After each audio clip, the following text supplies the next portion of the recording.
Hello guys, welcome to Unacademy. I am C A Pinkesh Thakrani. दोस्तों, आज हम लोग आज लॉ ऑफ डैमेजेस जो हम लोग पढ़ रहे थे, part number 1 and part number 2, उसका पार्ट नंबर 3 हम लोग यहाँ पे कंप्लीट करेंगे। लास्ट टाइम जो है लाइव सेशन के अंदर में रह गया था एंड उसके बाद भी जो है सेशन एंड करना पड़ा था हमें किसी रीज़न की वजह से। तो आज हम लोग जो है पार्ट 3 को कवर करने वाले हैं एंड पार्ट 3 के अंदर में हम लोग जो चीज़ें रही हुई है उसको जो है कंप्लीट कर लेंगे। Right guys. सो पहले मैं आपको बता दूं, you are at let's crack C examination, जो कि अन अकेडमी का एक यूट्यूब चैनल है और यहाँ पर आपको मिलते हैं top educators, quality content and the great learning experience. तो आई होप आप लोग सब लोग इन्जॉय कर रहे हैं इस पर्टिकुलर चैनल को और इसके अंदर में जितने भी कंटेंट्स आ रहे हैं। एंड आई एम सीइंग कि डे बाय डे इसके अंदर में जो है सब्सक्राइबर्स बढ़ते जा रहे हैं and number of the views coming daily R जो है increasing and it is becoming a very good channel for the future and all. ठीक है। तो मैं आपको इसके पहले बता दूं कि मैं अपना परिचय आपको दे देता हूं, जितने भी आप में से लोग मुझे नहीं जानते हैं। I am C A Pinkesh Thakrani, B com graduate from Nagpur university, F C A plus DISA institute member. F C A is basically fellow chartered accountant, जिसको 5 साल हो जाते हैं प्रैक्टिस के अंदर में। They can apply for this thing F C A and you get the additional privileges of being F C A. हालांकि आपका मेंबरशिप फीस थोड़ा बढ़ जाता है। And then I am also a DISA qualified institute member, diploma in information systems audit. So I could do the information systems audit, जो कि banks वगैरह में होता है। देन दोस्तों, इसके अलावा मैंने 8 सालों से सी ए स्टूडेंट्स को पढ़ाया है, taught around 10,000 students so far. And from last 4 months I am teaching at Unacademy. And मेरा इस तरह से अप्रोच रहता है कि स्टूडेंट का पूरा पढ़ाई हो ताकि वो ए आई आर लेकर आ पाए। वैसे फाउंडेशन पे अगर हम लोग बात करें तो फाउंडेशन में ए आई आर है नहीं, लेकिन फिर भी बेहतर से बेहतर नंबर उसको फाउंडेशन के अंदर में आए और यहाँ से एक बेस बनता है जो उसको इंटर के लिए काम आता है। I also run a channel con money mug, जिसके अंदर में अराउंड 22,500 सब्सक्राइबर्स मेरे पास में हैं। वहाँ पर मैं स्टॉक मार्केट से रिलेटेड इंसाइट शेयर करता हूँ, अपने व्यूज शेयर करता हूँ, अपना एनालिसिस मैं वहाँ पर शेयर करता हूँ। Right. So what you are going to get Unacademy. So सबसे पहले मैं आपको बता दूं दोस्तों, अन अकेडमी के ऐप को आप लोग डाउनलोड कर सकते हैं। जी हाँ दोस्तों, प्ले स्टोर में iOS में जाकर आप अन अकेडमी से टाइप कीजिए, आपको जो है एक ऐप दिख जाएगा, ये लोगो दिख जाएगा आपको। जल्द से जल्द आप उसको डाउनलोड कर लीजिए। And what you get at Unacademy वो मैं आपको बता देता हूँ। बहुत ही एक्साइटिंग फीचर्स है दोस्तों इसके, and one of the best app for the education purposes. और सीए के लिए हो जाए या फिर दूसरी कैटेगरी के हो जाए, सबसे बढ़िया चीज़ जो है यहीं पर आपको मिलेगी। So you get the live classes daily, आपको जो है लाइव क्लासेस मिलेगा बहुत सारे सब्जेक्ट्स का, where you can engage with the discussion, engage in the discussion, you can chat with the educator. और जब क्लास चल रहा है तब सोचिए दोस्तों, इतनी रिकॉर्डेड क्लासेस रहती है, जैसे ये भी एक रिकॉर्डेड क्लास ही है, ऑब्वियसली ये प्रीमियर होगा। राइट। लेकिन वहाँ पर आप जो है रिकॉर्डेड क्लासेस के अंदर में एक प्रकार से टीचर के साथ में डिस्कस कर सकते हैं एंड पोल्स को आंसर कर सकते हैं। सो गेट द परसेंटेज वोटिंग, भाई ए में कितना टाइप हुआ, बी में कितना टाइप हुआ, सी में और डी में कितना हुआ। So that's the best thing. Then इसके अलावा जो है आप मॉक टेस्ट दे सकते हैं दोस्तों अपने परफॉर्मेंस को एवेल्युएट करने के लिए, तो ये काफ़ी अच्छी चीज़ है एग्ज़ाम के पहले करने के लिए।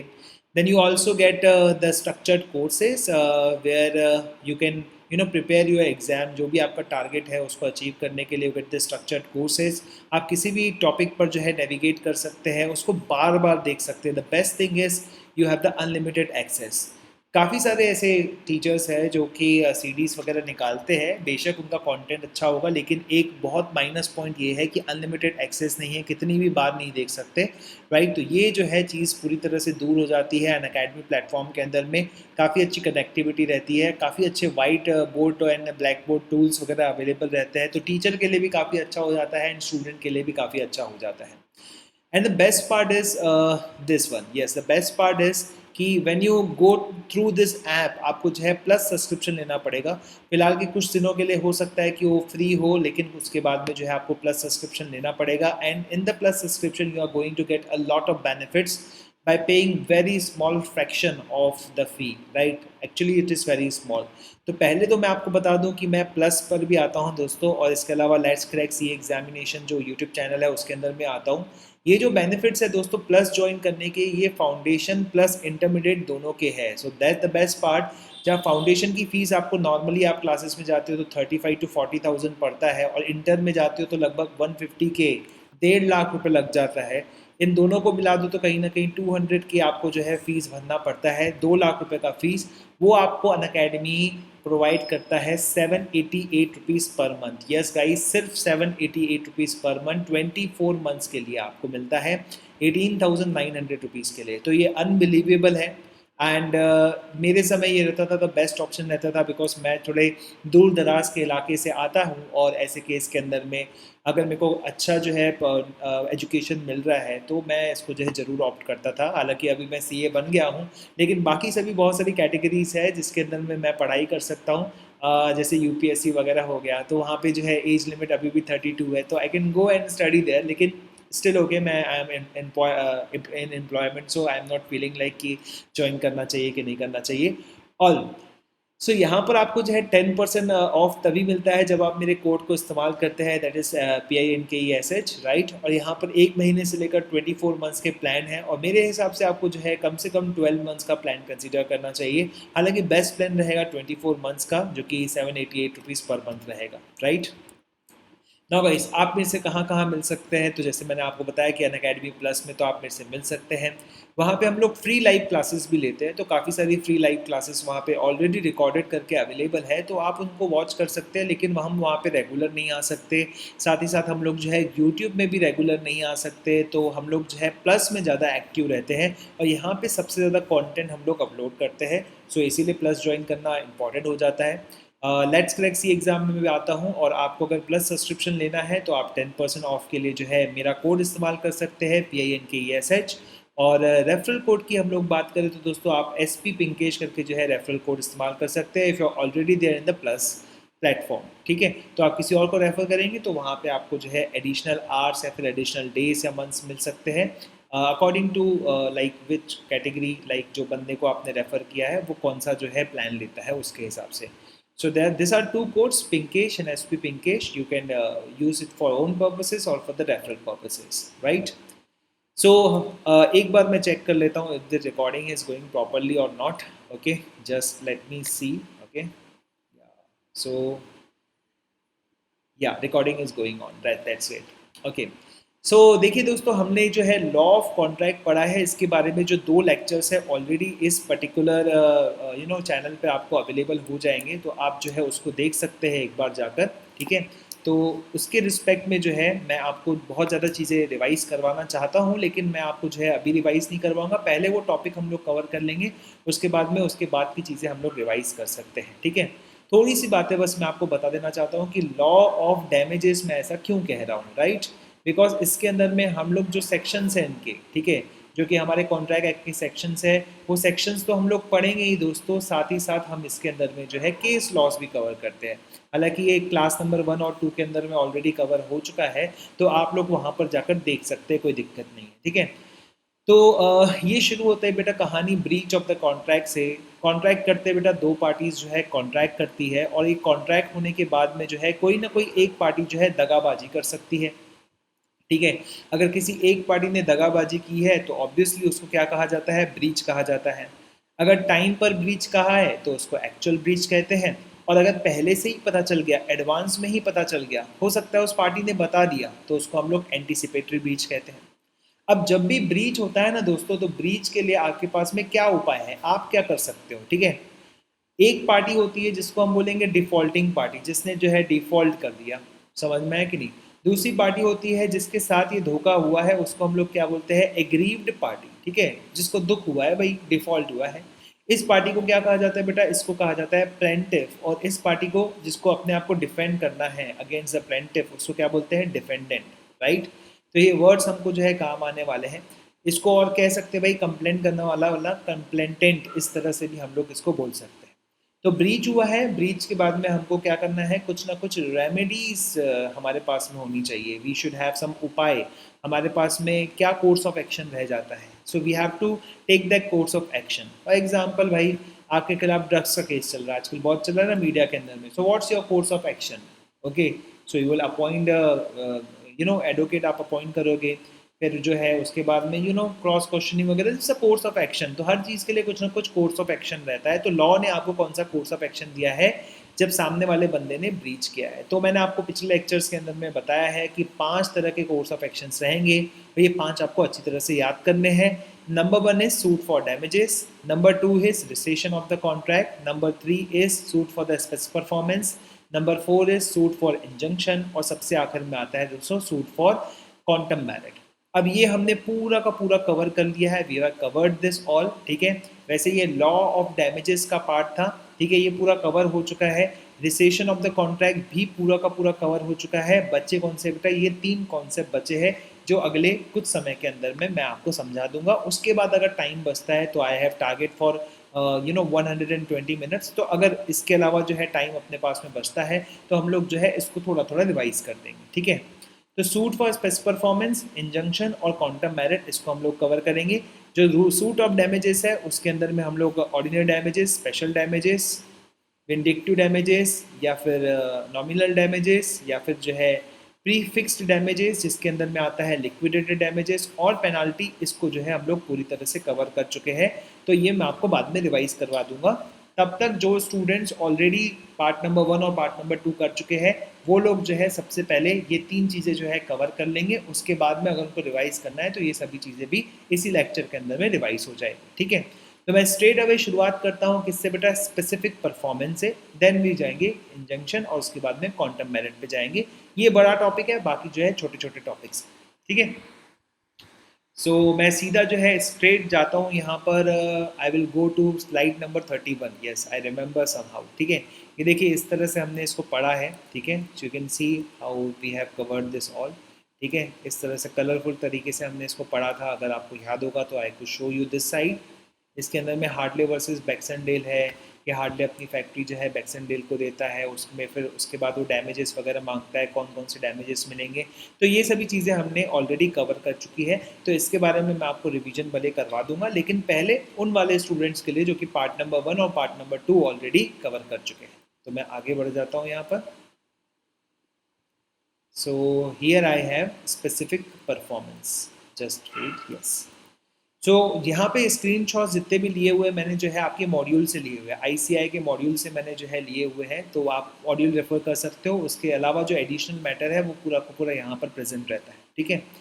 तो बेसिकली हमारे पास में जो है 5 रेमेडीज़ है जैसे कि हमने ऑलरेडी देखा है। और पहली रेमेडीज हमने बोला था कौन सा है, डैमेजेस। लेकिन मैं बोलता हूँ कि पहली रेमेडी हमारे पास में होनी चाहिए, that is recession of the contract. अब ये सब क्या है बताता हूँ, ठीक है। और सेकेंड होता है बेटा, उसको हम लोग कहते हैं डैमेजेस। और उसमें तो बहुत सारी चीज़ें ऑलरेडी पिछले लेक्चर्स के अंदर में कवर्ड है। सर वापस से क्यों पढ़ा रहे हो फिर रिसेशन? बेटा रिसेशन का मतलब होता है कॉन्ट्रैक्ट को कैंसिल करना या फिर जो है कॉन्ट्रैक्ट को अवॉइड करना, या फिर सिंपल सिंपल टर्म में कहता हूँ बेटा कॉन्ट्रैक्ट से निकल जाओ भाई, बाहर निकल जाओ कॉन्ट्रैक्ट से सबसे पहले। देखो क्या है ना बेटा, ये इंडिया है, आपने तो देखा ही होगा बेटा इंडिया का नक्शा, राइट। और ये पाकिस्तान है, हाँ कुछ भी नक्शा होगा उनका कोई भी, ठीक है। सो यहाँ पर जो है प्रॉब्लम चल रहा है, पाकिस्तान वाले बोलते हैं कि हम कश्मीर के मुद्दे पर आपसे बात करना चाहते हैं। और इसके पहले भी गवर्नमेंट और अभी की गवर्नमेंट हमेशा यही कहती है कि अगर आपको बात करनी है तो पहले आपको क्रॉस बॉर्डर टेररिज्म को ख़त्म करना पड़ेगा, राइट। तो ये दो चीज़ें साथ में नहीं चल सकती कि आप जो है शांति की भी बात करें और बॉर्डर पे जो है टेंशन हो, ठीक है। आपको जो है बॉर्डर की जो टेंशन है उसको पूरा निल करना पड़ेगा, फिर हम लोग जो है शांति की वार्तालाप शुरू कर सकते हैं। आप समझ रहे, इंडियन गवर्नमेंट की बहुत अच्छी स्ट्रैटेजी है ये, राइट। तो बेसिकली जब भी हमने कॉन्ट्रैक्ट किया है और कॉन्ट्रैक्ट की शर्तों को सामने वाले बंदे पूरे नहीं कर रहे हैं तो हमको आइडियली क्या करना चाहिए, हमको सबसे पहले कॉन्ट्रैक्ट से बाहर निकलना चाहिए, हमसे पहले कॉन्ट्रैक्ट को डिसाइड करना चाहिए और बाद में हमको जो है अपनी दूसरी रेमेडीज़ पूरी करनी है। यानी कि हमको कोर्ट में जाना चाहिए, किस चीज़ के लिए, डैमेजेस के लिए, या फिर हमको किसके पास जाना चाहिए बेटा, स्पेसिफिक परफॉर्मेंस के लिए, या फिर हमको जाना चाहिए for the purpose of quantum merit, या फिर हमको जाना चाहिए किसके रिस्पेक्ट में, इंजंक्शन के रिस्पेक्ट में, राइट। तो सबसे पहले जो है हमको समझदारी का काम करना चाहिए बिफोर फाइलिंग। ऐसा कोई रूल नहीं है कि हमको कॉन्ट्रैक्ट तोड़ना ही पड़ेगा, ठीक है। लेकिन मैं समझदारी की बात आपको ये बता रहा हूँ कि आपको जो है कॉन्ट्रैक्ट को डिसाइड करने का अधिकार मिल जाता है जब भी क्या होता है, ब्रीच होता है, ठीक है। तो ऑलरेडी कॉन्ट्रैक्ट सामने वाले ने ब्रीच किया है, इसका मतलब कहीं ना कहीं आपको जो है लॉस हो रहा है। और लॉस होने के बावजूद भी आप कोर्ट में आके डैमेजेस मांग रहे हो, कॉन्ट्रैक्ट को रिसीड नहीं कर रहे हो, तो ये कैसा चलेगा बेटा, ठीक है। तो इसलिए आपको जो है कॉन्ट्रैक्ट को डिसेंड करना है, उसको जो है कैंसिल करना है, सामने वाली पार्टी को बोलना है भाई तू नहीं कर रहा काम, ठीक है भाई मत कर आगे से, मैं सीधा जो है कोर्ट में जाता हूँ, कोर्ट में हम लोग बात करेंगे, ठीक है। तो ये सब करना है, उसके बाद ही जो है कहानी आगे बढ़ेगी। ठीक है, अब देख लो बेटा, समझ लो, हम लोग जो डैमेजेस वाला ये वाला पार्ट तो कवर नहीं कर रहे, अब स्पेसिफिक परफॉर्मेंस पे आ गए हैं। ये क्या किया आपने, सबसे पहले ध्यान दो, we have already finish the contract, हमारी तरफ से कॉन्ट्रैक्ट खत्म हो गया है दोस्तों। अब क्योंकि हमारी तरफ से कॉन्ट्रैक्ट खत्म हो गया है तो हमारे पास में ऑप्शन आ गया है।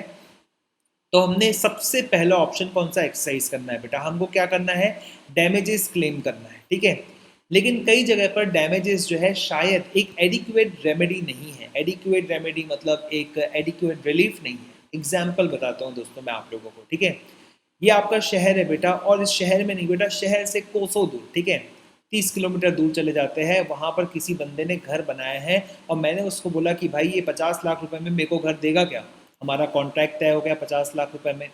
लेकिन मैंने जो है जब उससे घर का पोजीशन मांगना चाहा तो उसने मेरे को मना कर दिया, उसने बोला नहीं यार ये तो इमोशनली मैं बेच रहा था, किसी तकलीफ में आ गया था, लेकिन अब मुझे बेचना नहीं है। ठीक है, अब मुझे बेचना नहीं है। मैं बोलूँगा भाई ये तो ब्रीच ऑफ द कॉन्ट्रैक्ट है। अब भाई नहीं बोलने का बेटा, सीधा बोलने का, mister this is a breach of the contract.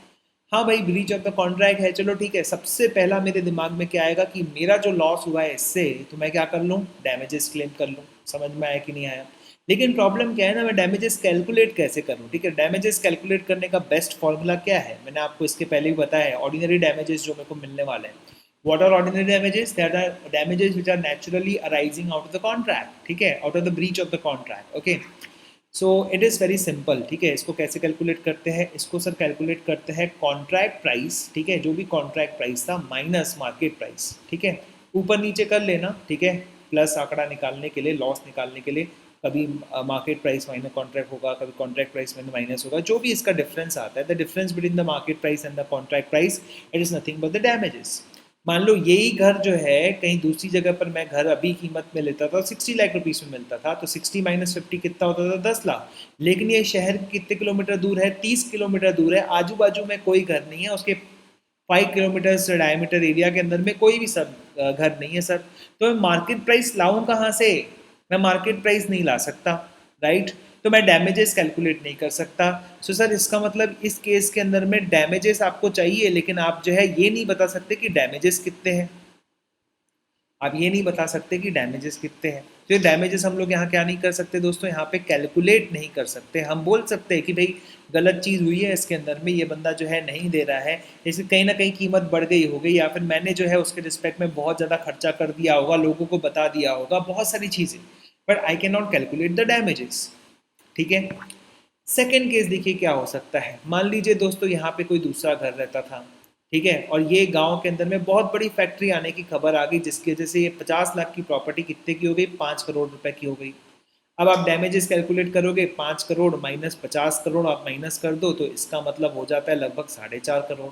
अब मैंने सामने वाली पार्टी को बोला कि भैया अगर तू घर नहीं दे रहा है तो मत दे, मेरे को 4.5 करोड़ रुपए डैमेजेस दे। सर यहाँ पे तो आपने डैमेजेस कैलकुलेट कर लिए बहुत आसानी से। हाँ, यहाँ पे डैमेजेस कैलकुलेट कर सकते हैं, लेकिन सामने वाली पार्टी शायद डैमेजेस ना दे पाए। अरे शायद का देगी नहीं, उसके पास है ही नहीं पैसा, उसके पास घर के अलावा और कुछ है ही नहीं। आप समझने की कोशिश कीजिए दोस्तों। एक केस ऐसा था कि जहां पर आप कैलकुलेट नहीं कर सकते हो, there is a problem in calculating the damages. Okay, the second case is where you can calculate the damages but the other party is not in the position to pay that damages. Oh my god, are you getting what I want to say? ठीक है, तो इन दोनों cases के अंदर में आप court में गए, ठीक है, एक केस में आपने बोला सर डैमेजेस कैलकुलेट नहीं कर सकते, सेकंड केस में डैमेजेस कैलकुलेट कर सकते लेकिन सामने वाली पार्टी को दे नहीं सकती वो। ठीक है, तो कोर्ट क्या बोलेगी, कोर्ट ऐसे केस में बोलेगी कि सामने वाली पार्टी को परफॉर्मेंस ऑफ द कॉन्ट्रैक्ट करना पड़ेगा। ठीक है, क्या करना पड़ेगा, परफॉर्मेंस। मैंने वर्ड कौन सा यूज किया बेटा, परफॉर्मेंस यूज किया है, यानी कि सामने वाली पार्टी को ये काम करना पड़ेगा, घर डिलीवर करना पड़ेगा। घर डिलीवरी नहीं होता है, पोजीशन होता है। ठीक है, तो घर जो है पोजीशन देना पड़ेगा, राइट। सामने वाली पार्टी को डायरेक्ट करेगी कोर्ट, क्या करेगी कि तुमने ब्रीच किया है तो ये अपना प्रॉमिस पूरा करो। अब ये स्पेसिफिक परफॉर्मेंस है, यानी कि इस केस के अंदर में करना है। इसका मतलब ये नहीं है कि हर केस के अंदर में कोर्ट ये कह सकती है कि आपको काम पूरा करना पड़ेगा। ठीक है, केसेस कौन से हैं ध्यान दो, अभी तो सिर्फ 2 केसेस बताया, और भी केसेस मैं आपके सामने एक्सप्लेन करूंगा, रखूंगा दोस्तों आपके सामने, राइट। तो केसेस कौन सा है दोस्तों, केसेस है इसके अंदर में जब डैमेजेस कैलकुलेट नहीं कर सकते। और सेकंड कौन सा बताया, जब डैमेजेस कैलकुलेट तो कर सकते हो लेकिन सामने वाला बंदा जो है शायद डैमेजेस को ना दे पाए। ठीक है, अभी मैं वापस से इसको इरेज कर देता हूँ ताकि जो है सिर्फ इतना सा सेंटेंस जो है मैं आपको पढ़ा सकूँ हाईलाइटर से पढ़ा दे। ठीक है, where the damages are not an adequate remedy, जब डैमेजेस एडिक्वेट रेमेडी नहीं है बिकॉज कैलकुलेट नहीं कर सकते या फिर सामने वाला बंदा जो है दे नहीं सकता। ठीक है, या फिर कोई दूसरा एंगल है तो उसको भी समझेंगे थोड़ी देर के अंदर में। In the case of the breach of the contract the court may his description, देखो ये पूरा कोर्ट के ऊपर है, आपके ऊपर में नहीं है बेटा, कोर्ट के ऊपर में है। It is description on a suit for the specific performance. ठीक है, अगर सामने वाली पार्टी क्या कहती है बेटा, सूट डालती है किस चीज़ के लिए, सामने वाली पार्टी कहती है कि मेरे को स्पेसिफिक परफॉर्मेंस करके चाहिए, इस तरह से सूट डालती है, तो उस केस में कोर्ट जो है अपने डिस्क्रिप्शन पे क्या कर सकती है, पार्टी को, डिफॉल्टिंग पार्टी को जो है प्रॉमिस पूरा करने के लिए बोल सकती है। Now this is very clear कि ये कोर्ट के डिस्क्रिप्शन पे होता है। जब आप उस तरह का सूट डालोगे ये तभी होता है, और तब होगा जब क्या चीज़ नहीं है बेटा, डैमेजेस एक एडिक्वेट रेमेडी नहीं है। ठीक है, तो एक ब्लाइंड टेस्ट ले लेते हैं बेटा, 3 चीज़ें आपने इसके अंदर में सीखी है, तो लेट्स सी ये 3 चीज़ें कौन कौन सी है। ठीक है, बाद में उसके बाद में हम कुछ और टिप्पणियाँ इसके अंदर में करेंगे। ठीक है, अभी 3 चीज़ें मुझे बता दीजिए दोस्तों। ठीक है, कम ऑन, 3 चीज़ें कौन सी है, स्पेसिफिक परफॉर्मेंस, एग्जाम में क्वेश्चन आया 3 चीज़ें तो दिमाग में आनी चाहिए। नंबर 1 चीज़ दोस्त, जब डैमेजेस एडिक्वेट नहीं है। ठीक है, डैमेजेस आर नॉट एडिक्वेट। ठीक है सर, जब डैमेजेस एडिक्वेट नहीं है कैसे हम ये पता करते हैं, तो हो सकता है कि हम लोग जो है नो कैलकुलेशन जो है पॉसिबल नहीं है, या सामने वाली पार्टी नॉट एबल टू पे करके है, इस तरह से चीज़ें, नॉट एबल टू पे इस तरह की चीज़ें हैं तब, या फिर जो है नॉट कैलकुलेट वाला। ठीक है, नंबर 2 जो है इसके अंदर में आपने सूट फाइल किया है। ठीक है, जब सूट फाइल किया है कौन सा, फॉर स्पेसिफिक परफॉर्मेंस। ठीक है, फॉर स्पेसिफिक परफॉर्मेंस, तो यहाँ पे क्या होगा बेटा, कोर्ट का डिस्क्रिप्शन रहेगा, कोर्ट की मर्जी रहेगी, आपकी मर्जी नहीं रहेगी। ठीक है, आप तो बस सूट फाइल करोगे, कोर्ट की मर्जी रहेगी इसके अंदर में। और थर्ड चीज़ क्या रहेगा बेटा इसके अंदर में, देखिए दोस्तों, थर्ड चीज़ इसके अंदर में क्या रहेगा, थर्ड चीज़ रहेगा प्रॉमिस फुलफिल करने का। ठीक है, promise to be fulfilled by defaulting party. ठीक है, डिफॉल्टिंग पार्टी को जो है ये काम पूरा करना पड़ेगा, ये 3 चीज़ें आपको ध्यान रखनी है। ठीक है, अब आगे बढ़ते हैं बेटा, अब इसको जो है मैंने थोड़ा कलरफुल तरीके में रखा है। ठीक है, specific performance is a courts order, ये कोर्ट का ऑर्डर रहता है डायरेक्टिंग द डिफेंडेंट। अब हमारे आप शुरुआत में बताया था मैंने आप लोगों को दोस्तों, डिफेंडेंट किसको कहते हैं, डिफॉल्टिंग पार्टी को। ठीक है, डिफॉल्टिंग होगी जरूरी नहीं है, लेकिन इसको अपना केस जो है क्या करना है, डिफेंड करना है, तो इसीलिए हम इसको क्या कहते हैं बेटा, डिफेंडेंट। ठीक है, जो बंदा कंप्लेन लेकर जाता है उसको क्या बोलते हैं बेटा, एग्रीव्ड पार्टी। ठीक है, क्या बोलते हैं बेटा, एग्रीव्ड पार्टी। या फिर जो है डिफेंडेंट को और क्या कहा जाता है बेटा, प्लेंटिफ कहा जाता है। ठीक है, तो आप देख सकते हैं दोस्तों, एग्री पार्टी जो है प्लेंटिफ पार्टी के ऊपर में केस करती है, और इस एग्री पार्टी को कोर्ट का क्या मिलता है, डिक्री। ऑर्डर का मतलब क्या होता है बेटा, डिक्री मिलता है। ठीक है, और इसमें डिफेंडेंट को क्या कहा जाता है कि भैया तू अपना प्रॉमिस फुलफिल कर। ठीक है, ये किस तरह की रेमेडी है, रेमेडी मतलब उपाय है, किस तरह का उपाय है बेटा, ये जो है एक प्रकार से डिस्क्रिशनरी है। डिस्क्रिशनरी मतलब कोर्ट इसके लिए क्या कर सकता है बेटा, हाँ भी बोल सकता है या फिर ना भी बोल सकता है, दोनों किसके ऊपर में डिपेंडेंट है बेटा, कोर्ट के ऊपर डिपेंडेंट है। And it is only available where the damages are not the adequate remedy, जब डैमेजेस एडिक्वेट रेमेडी नहीं है। कौन से केसेस हो सकते हैं, जब जहाँ पर नॉट कैलकुलेबल, जहाँ पर हम लोग कैलकुलेट नहीं कर सकते, या फिर सेकंड कौन सा केस है, नॉट अवेलेबल, जहाँ अवेलेबल ही नहीं रहेंगे। ये 2 चीज़ें, अब इतनी चीज़ें हमको जो है समझ में आई है, अब इसमें हम लोग क्या करेंगे, कुछ एडिशंस करेंगे। ठीक है, तो इधर बेटा 2 मिनट के लिए जो है शांति से जो है अपनी आंखें बंद करना और सोचने की कोशिश करना। नंबर वन क्या रहेगा, डिफेंडेंट को डायरेक्ट किया जाता है टू फुलफिल हिज प्रॉमिस। ठीक है, नंबर टू क्या आएगा इसके अंदर में कि ये डिस्क्रिशनरी है, कोर्ट हाँ भी बोल सकता है ना भी बोल सकता है। नंबर थ्री क्या आएगा दोस्तों इसके अंदर में, where the damages are not the adequate remedy. 3 चीज़ें आपको जो है ध्यान रखना है इसके अंदर में। ओके, नाउ हम इसके अंदर में कुछ पॉइंट्स ऐड करेंगे। ये एक्सक्लूसिव है दोस्तों, जब भी ये पिंकेश ठकरानी लिखा हो ना तो इसका मतलब ये एक्सक्लूसिव कंटेंट है, राइट। मॉड्यूल के अंदर में भी शायद नहीं दिया रहेगा, सिर्फ मैं ही लेकर आऊँगा, बहुत ही कम बुक्स के अंदर में रहेगा। ठीक है, तो ऊपर वापस से हेडिंग डाल देता हूँ बेटा, स्पेसिफिक परफॉर्मेंस। ठीक है, वापस से हेडिंग डाल देता हूँ, स्पेसिफिक परफॉर्मेंस। ओके, नाउ इसके अंदर में केस नंबर 1 है, केस नंबर 2 है, कहाँ कहाँ पर स्पेसिफिक परफॉर्मेंस अलाउड रहता है। अलाउड मतलब कोर्ट कहाँ कहाँ अलाउ करेगा। ठीक है, ऐसा है। ठीक है, इसका मतलब ये नहीं है पिंकेश सर बोल रहे हैं कि यहाँ यहाँ अलाउ करना, यहाँ यहाँ नहीं करना, it will be always up to the court. और कहाँ कहाँ पे कोर्ट उसको अलाउ नहीं करेगा। नंबर 1, डैमेजेस की बात करते हैं तो दोस्तों डैमेजेस मतलब आर नॉट एडिक्वेट रेमेडी। सब सामने वाला बंदा बोलता है कि सिर्फ डैमेजेस से काम नहीं चलेगा, ठीक है, सिर्फ डैमेजेस से काम नहीं चलेगा भैया, काम करवाना पड़ेगा भाई, डैमेजेस से हमारा जो है न्याय नहीं मिलेगा, जस्टिस नहीं मिलेगा डैमेजेस से, ठीक है। एक एक छोटा सा एग्जांपल जो है क्या होता है कि कई बार ऐसा होता है कि किसी पार्टी के साथ में हमने कॉन्ट्रैक्ट किया और कॉन्ट्रैक्ट के अंदर में जो है हमको बहुत ज़्यादा लॉस हो गया। लॉस मॉनेटरी टर्म्स में जो है शायद उसको जो है कवर करना थोड़ा मुश्किल हो जाएगा, ठीक है। तो मॉनेटरी टर्म्स में हो सकता है लॉस कैलकुलेट हो भी जाए, लेकिन कहीं ना कहीं ऐसा लॉयर को लग रहा है, जज को लग रहा है ऐसा कि नहीं, ये लॉस इतना जो है मतलब सेटिस्फैक्ट्री नहीं है, इससे रिलीफ नहीं मिला, इससे न्याय नहीं हुआ, तो उस केस के अंदर में कुछ एडिशनल परफॉर्मेंस जो है करने के लिए बोला जा सकता है, ठीक है। सो डैमेजेस एडिक्वेट नहीं है। जहाँ डैमेजेस एडिक्वेट है, जहाँ कोर्ट को लग रहा है कि इससे न्याय हो जाएगा, इतना कॉम्पनसेशन देने से बात बन जाएगी, तो उस केस के अंदर में बॉस आपको जो है स्पेसिफिक परफॉर्मेंस अलाउड नहीं रहेगा। नंबर 2, डैमेजेस कैलकुलेट करने के लिए you need some standard, right. For example contract price minus market price या market price minus contract price, so what is this market price, is something like standard, ठीक है। मान लीजिए मोनालिसा की painting मैंने करार किया था कि मैं बंदे से जो है मोनालिसा की पेंटिंग लूंगा, लेकिन वो करार मैंने तोड़ दिया। Now you don't have any other Mona Lisa type of painting ना, उसका कोई डुप्लीकेट कॉपी थोड़े ना हमने पास में, तो how would you make the assessment of how much is the loss.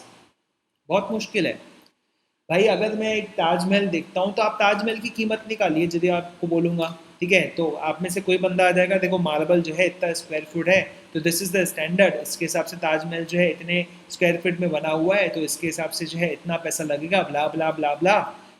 This is not done right, because Taj Mahal बिकाऊ ही नहीं है, तो उसकी कीमत क्या लगाओगे भाई। जो चीज़ बिकाऊ है उसकी कीमत लगाते हैं ना, जो चीज़ बिकाऊ नहीं है उसकी कीमत थोड़ी ना लगाए। तो स्टैंडर्ड अवेलेबल नहीं है, तो आप जो है स्पेस परफॉर्मेंस दिलवा दो उसको, बोलो काम करना पड़ेगा भाई, डैमेजेस निकाल ही नहीं सकते। तो स्टैंडर्ड इज अवेलेबल, अगर स्टैंडर्ड इज अवेलेबल है, क्या लिखूंगा बेटा, स्टैंडर्ड इज नॉट अवेलेबल है, तो यहाँ नॉट आना चाहिए, ओके। इज नॉट अवेलेबल तो आप स्पेस परफॉर्मेंस बोलोगे, स्टैंडर्ड अवेलेबल है, डैमेजेस कैलकुलेट किए जा सकते हैं, ठीक है, तो आप जो है डैमेजेस दिलवा दो। तो यहाँ पे क्या, अगर नॉट कैलकुलेबल, ठीक है, जब डैमेजेस नॉट कैलकुलेबल है। Compensation money will be available, will not be available, तो स्पेस परफॉर्मेंस करते भाई, तो डैमेजेस दे नहीं सकता। तो अगर कंपनसेशन मनी अवेलेबल है तो space performance is not allowed. अब ये चीज़ जो है मेरे को आपको नोट करवानी थी, and that is the personal nature वाला स्टफ, ठीक है। देखिए कोर्ट कभी भी पर्सनल नेचर वाले, जैसे डॉक्टर है, डॉक्टर को काम करने के लिए नहीं बोल सकती, ठीक है। जैसे टीचर है, टीचर को काम करने के लिए नहीं बोल सकती, भले ही डैमेजेस कितना भी बड़ा हो, भले ही डैमेजेस से काम नहीं चलेगा, तो भी पर्सनल नेचर की चीज़ों में जो है कोर्ट कभी भी स्पेसिफिक परफॉर्मेंस जो है वो अलाउड नहीं करेगी। तो specific performance is allowed when the contract is not of the personal nature. Even अगर कोर्ट जो है उसको सुपरवाइज नहीं कर सकती, कोर्ट कैन सुपरवाइज, अगर कॉन्ट्रैक्ट के परफॉर्मेंस को सुपरवाइज कर सकती है तो स्पेस परफॉर्मेंस अलाउ करेगी, कैन नॉट सुपरवाइज इट, ठीक है। वो शायद कमिटी बना के भेज दे कि देखो भाई बिल्डिंग बन रही कि नहीं बन रही है, ठीक है। अगर ऐसे कमिटी बना के भेज सकते कि भाई बिल्डिंग बन रही कि नहीं बन रही है, तो वहाँ पे कोर्ट स्पेस परफॉर्मेंस अलाउ करेगी। लेकिन अगर वो नहीं कर सकती, ऐसा बहुत लोकेशन दूर है, वहाँ पे लोगों को नहीं भेजा जा सकता, या फिर कोर्ट में स्टाफ की बहुत ज़्यादा कमी है, तो वहाँ पर हम लोग जो है किसी तरह से स्पेस परफॉर्मेंस अलाउ नहीं कर सकते। तो ये सभी चीज़ें अगर होती है तो बेटा स्पेस परफॉर्मेंस अलाउड नहीं रहेगा। जहाँ माइनर की हम लोग बात करते हैं दोस्तों, माइनर के केस में तो कभी भी स्पेसिफिक परफॉर्मेंस अलाउ ही नहीं करती है कोर्ट, ठीक है। So this are certain points you need to keep in mind कि भाई कौन से केसेस के अंदर में स्पेसिफिक परफॉर्मेंस अलाउड है, कौन से केसेस के अंदर में स्पेसिफिक परफॉर्मेंस अलाउड नहीं है, ठीक है। तो what we do, we will do a simple exercise ना, छोटी सी एक्सरसाइज कर लेंगे बेटा। चलिए बताइए दोस्तों, यस और नो में जो है डाल दीजिएगा उस पर, राइट। अगर आप कमेंट भी करते हो, देखो भले ही आप लोग बैठे हुए हो, रिकॉर्ड देख रहे हो, लेकिन नीचे कमेंट करने के लिए है, आप लाइव चैट के अंदर में कमेंट कर देते हैं, यहाँ पे नहीं करते, कोई दिक्कत बात नहीं, ठीक है। आपको करना चाहिए, वैसे मेरे हिसाब से तो आपको करना चाहिए, ठीक है, कमेंट कर देना, ठीक है। सबसे पहले स्पेसिफिक परफॉर्मेंस जो है कब अलाउ रहता है, बताइए दोस्तों।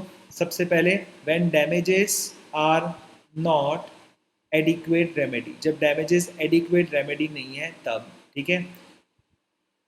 नंबर 2, ठीक है, स्पेसिफिक परफॉर्मेंस कब अलाउ रहता है, सब अलाउ वाले केसेस ले रहे बेटा, क्योंकि इसका अपोजिट करोगे तो डिसअलाउ हो जाएगा, ठीक है। नंबर 2 केस ले लेते बेटा। नंबर 2 क्या कैसे बोला, standard is not available, standard is not available for calculation, calculation purpose के लिए आपके पास में स्टैंडर्ड अवेलेबल नहीं है। फॉर कैलकुलेशन, ठीक है, फॉर कैलकुलेशन, कैलकुलेशन के लिए आपके लिए पता नहीं है। Number 3 when the compensation money may not be available, compensation money is not available, जब अवेलेबल नहीं है तो उस समय आप क्या कीजिए बेटा, उस समय आप लोग जो है बोलिए कि भाई सामने वाला बंदा तो डैमेजेस नहीं दे सकता, तो एक काम करो भाई, हमको जो है परफॉर्मेंस करके दे दो। नंबर 3 बेटा, not of personal nature. Number 4 not of personal nature, contract जो है पर्सनल नेचर का नहीं होना चाहिए। अगर पर्सनल नेचर का है तो भाई किसी भी पर्सन को आप लोग डॉक्टर को सर्जरी करने के लिए बोल दिए, देखो करनी पड़ेगी, वैसे ही टेंशन में बंदा, उसको नहीं करना, इच्छा नहीं है, तो भी उसको जो है ज़बरदस्ती करवा दे। अगर बेटा ज़बरदस्ती करवाया ना तो उस केस के अंदर में क्या हो सकता है, there could be the problems like कि वो बंदे ने गलत सर्जरी कर लिया तो कोर्ट के ऊपर आ जाएगा, ठीक है। तो कॉन्ट्रैक्ट पर्सनल नेचर का नहीं होना चाहिए, माइनर पार्टी नहीं होनी चाहिए इसके अंदर में। और लास्ट क्या रहेगा बेटा, कोर्ट कैन सुपरवाइज, अगर कोर्ट उस कॉन्ट्रैक्ट के परफॉर्मेंस को सुपरवाइज कर सकती है, ठीक है, court can supervise the performance, a court can supervise the performance, then उस केस के अंदर में जो है सिंपल हो जाएगा भाई। उस केस में तो सिंपल क्या होगा सर, उस केस के अंदर कोर्ट जो है वो लेगी कंफर्म करो, हम लोग सुपरवाइज कर सकते हैं। तो ये सभी कंडीशंस जो है आपको इसके अंदर में ध्यान रखनी है, ठीक है। तो ये मैंने आपको पढ़ा दिया, इसके स्क्रीनशॉट्स भी आप लगे तो ले सकते हैं ताकि आपका रिवीजन हो जाए, ठीक है। Now will cover the fourth and very important, ठीक है, हम लोग जो है अब कवर करेंगे fourth and the very important, that is injunction, ठीक है। इंजंक्शन का मतलब क्या होता है, ठीक है। आप इंजंक्शन के लिए भी सूट फाइल कर सकते हो। Suit for what, you can file a suit for the injunction, and injunction का सिंपल मतलब होता है बेटा स्टे ऑर्डर। क्या होता है बेटा, स्टे ऑर्डर, ठीक है। ये केस कैसा रहता है वो मैं आपको समझाता हूँ। Let me check if recording is going on or not properly. या it's going on perfectly, no issue at all, ठीक है। चलिए, so what is the meaning of injunction, समझते हैं बेटा। इंजंक्शन यानी क्या होता है, यानी कि इसका मतलब होता है stay order. Now what is the situation be like, किस तरह की सिचुएशन है उसको समझने की कोशिश करते हैं, ठीक है। तो बेसिकली दोस्तों इसके अंदर में कैसा है कि एक बंदे ने कॉन्ट्रैक्ट किया है, ठीक है, आपके साथ में कॉन्ट्रैक्ट किया है for how many years, 5 years के लिए कॉन्ट्रैक्ट किया है कि भैया ये आपकी फिल्म स्टूडियो के अंदर ही काम करेगा, बाकी किसी जगह पर काम नहीं किएगा, राइट। ये आपकी फिल्म स्टूडियो में काम करेगा, बाकी किसी जगह काम नहीं किया है। You have paid him adequate sum, ठीक है, आपने उसको जो है 5 करोड़ भी पे किए, कोई दिक्कत वाली बात नहीं है, ठीक है। You have paid 5 crore rupees कि ये बंदा यहीं काम करेगा, किसी और जगह पर काम नहीं करेगा, ओके। अब देखिए दोस्तों, इस केस के अंदर में एक निगेटिव स्टेपुलेशन है इसके अंदर में। हाँ सर, एक निगेटिव स्टेपुलेशन एंड सर्विस एग्रीमेंट है, कोई दिक्कत नहीं। आपने उस बंदे को 5 साल के लिए बुक कर लिया, भाई फिल्म जो है तू करेगा तो यहीं करेगा, कहीं और जगह नहीं करेगा। Where party to contract is negating the terms of the contract, the court may, by issuing an injunction order, restrain him from doing what he is promised not to do. Sir ये क्या है, देखो, अगर ये बंदा जो है किसी दूसरी जगह पर जाकर करने वाला है, राइट, किसी दूसरे स्टूडियो में जाके काम करने वाला है, ठीक है, तो ये स्टूडियो जिन्होंने इसको पैसा दिया है ये इसको क्या कर सकते हैं, बेसिकली मना कर सकते हैं। समझ में आया कि नहीं। पर ये मान नहीं रहा है तो ये स्टूडियो वाले कहाँ जाएंगे बेटा, कोर्ट में जाएंगे और कोर्ट को बोलेंगे कि देखो ये हमारे पास में काम नहीं कर रहा है, हमको कोई दिक्कत नहीं है, लेकिन हमने इसको जो है दूसरी जगह पर काम नहीं करने के लिए क्या दिया था, ऑलरेडी 5 करोड़ रुपए दिया था, तो कोर्ट प्लीज इसके ऊपर में क्या लगाए, स्टे ऑर्डर लगाए। देखो इसमें बाकी सभी चीज़ें भी रहेगी, रिस्ट्रेन और ट्रेड वगैरह दुनिया भर की चीज़ें रहेगी, राइट। समझ में आए कि नहीं। सो it is not just with a film, ठीक है। ये फिल्म के केस में बहुत ही कॉम्प्लिकेटेड हो जाएगा, बिकॉज इस तरह के जो है एग्रीमेंट्स है वॉइड रहेंगे, किसी को भी ट्रेडफुल काम करने के लिए आप रोक नहीं सकते, लॉफुल प्रोफेशन करने से रोक नहीं सकते, लेकिन बाकी सभी चीज़ों में आप कर सकते हैं, ठीक है, बाकी सभी चीज़ों में कर सकते हैं। सो इसमें लॉ कैसा होगा, उसके बाद में कोर्ट क्या बोलेगा, it's a completely different thing, ठीक है। अभी आप इसका कॉन्सेप्ट समझ लीजिए कि ऐसा आप जो है कोर्ट में जा सकते हैं ताकि सामने वाला बंदा किसको ना तोड़े, कॉन्ट्रैक्ट को ना तोड़े। भाई हम ना उसके ऊपर में ना हम तो रादर उसको बचाना चाहते हैं, क्योंकि अगर ये कॉन्ट्रैक्ट को तोड़ दिया तो ये बंदे को क्या देना पड़ेगा, डैमेजेस देना पड़ेगा। तो हम तो उसको बचाना चाहते हैं, हम तो उसको प्रिवेंट करना चाहते हैं। आगे अगर ये वर्ड आया ना देखेंगे, ठीक है, we want to prevent him rather. Where a party to contract is negating the terms of the contract, the court may, by issuing the injunction order, restrain मतलब उसको रोकना, from doing what he is promised not to do, ठीक है। उसने बोला था मैं दूसरी जगह पर काम नहीं करूंगा, आज वो बंदा दूसरी जगह पर ही काम कर रहा है, right, okay. Example, an N film star agreed to act exclusively for the particular producer for 1 year. उसने बोला कि मैं 1 साल इसी बंदे के साथ में काम करूंगी. And during the year she contracted to act for some other producer. लेकिन उसने किसी और के साथ में प्रोड्यूसर के साथ काम करने के लिए तय कर दिया. पहले राजकुमार हिरानी के साथ में जो है काम करने वाली थी, ठीक है. देन उसके बाद में जो है she contracted with the other producer like Karan Johar. ठीक है, समझ में आया कि नहीं. राजकुमार हिरानी ने इसके ऊपर में क्या डाला, रिस्ट्रिक्शन डाला था, मेरे पास में 5 साल काम करना पड़ेगा, उसके लिए मैं तेरे को 5 करोड़ रुपए एक्स्ट्रा देता हूँ. But she join Karan Johar, right. So she could be restrain from performing at the producer call Karan Johar. उसके पास में काम करने के लिए मना किया जा सकता है, स्टे ऑर्डर उसके ऊपर में लाया जा सकता है. सर फिर बाद में क्या होगा, सिंपली वो बंदी बोलेगी लो अपने 5 करोड़ रुपए वापस, मैं उधर काम करने वाली हूँ. रिस्ट्रेन बाय इंजंक्शन, सिंपल सी बात है. ठीक है, तो ये है, ऐसा है. ठीक है, the party resigning rightfully resigning contract entitle to compensation. तो ये कुछ और चीज़ आ गई बेटा यहाँ पर. ठीक है, यहाँ पर जो है आपने कॉन्ट्रैक्ट तोड़ना है, सामने वाली बंदी के ऊपर में रिस्ट्रिक्शन लाना है. तो वो बंदी जो है सुधर गई, आपके पास में काम करने के लिए रेडी है, तो बहुत अच्छी बात है. नहीं तो आप उससे पैसा वापस मांग लीजिए, जो भी डैमेजेस हुआ है वो भी. तो एक प्रकार का झटका तो आप उसको दे ही सकते हैं. किस तरह का झटका दे सकते हैं आप लोग, जो है उसको झटका दे सकते हैं कि वहाँ पर तेरे को काम करने को नहीं मिलेगा. ठीक है, तो ये रहा बेटा, क्या बोलते हैं इसको, इंजंक्शन कहते हैं हम लोग. ठीक है, इंजंक्शन है सिंपली सामने वाली पार्टी जो है कॉन्ट्रैक्ट का ब्रीच करने जा रही है, हमने उसको रोक दिया.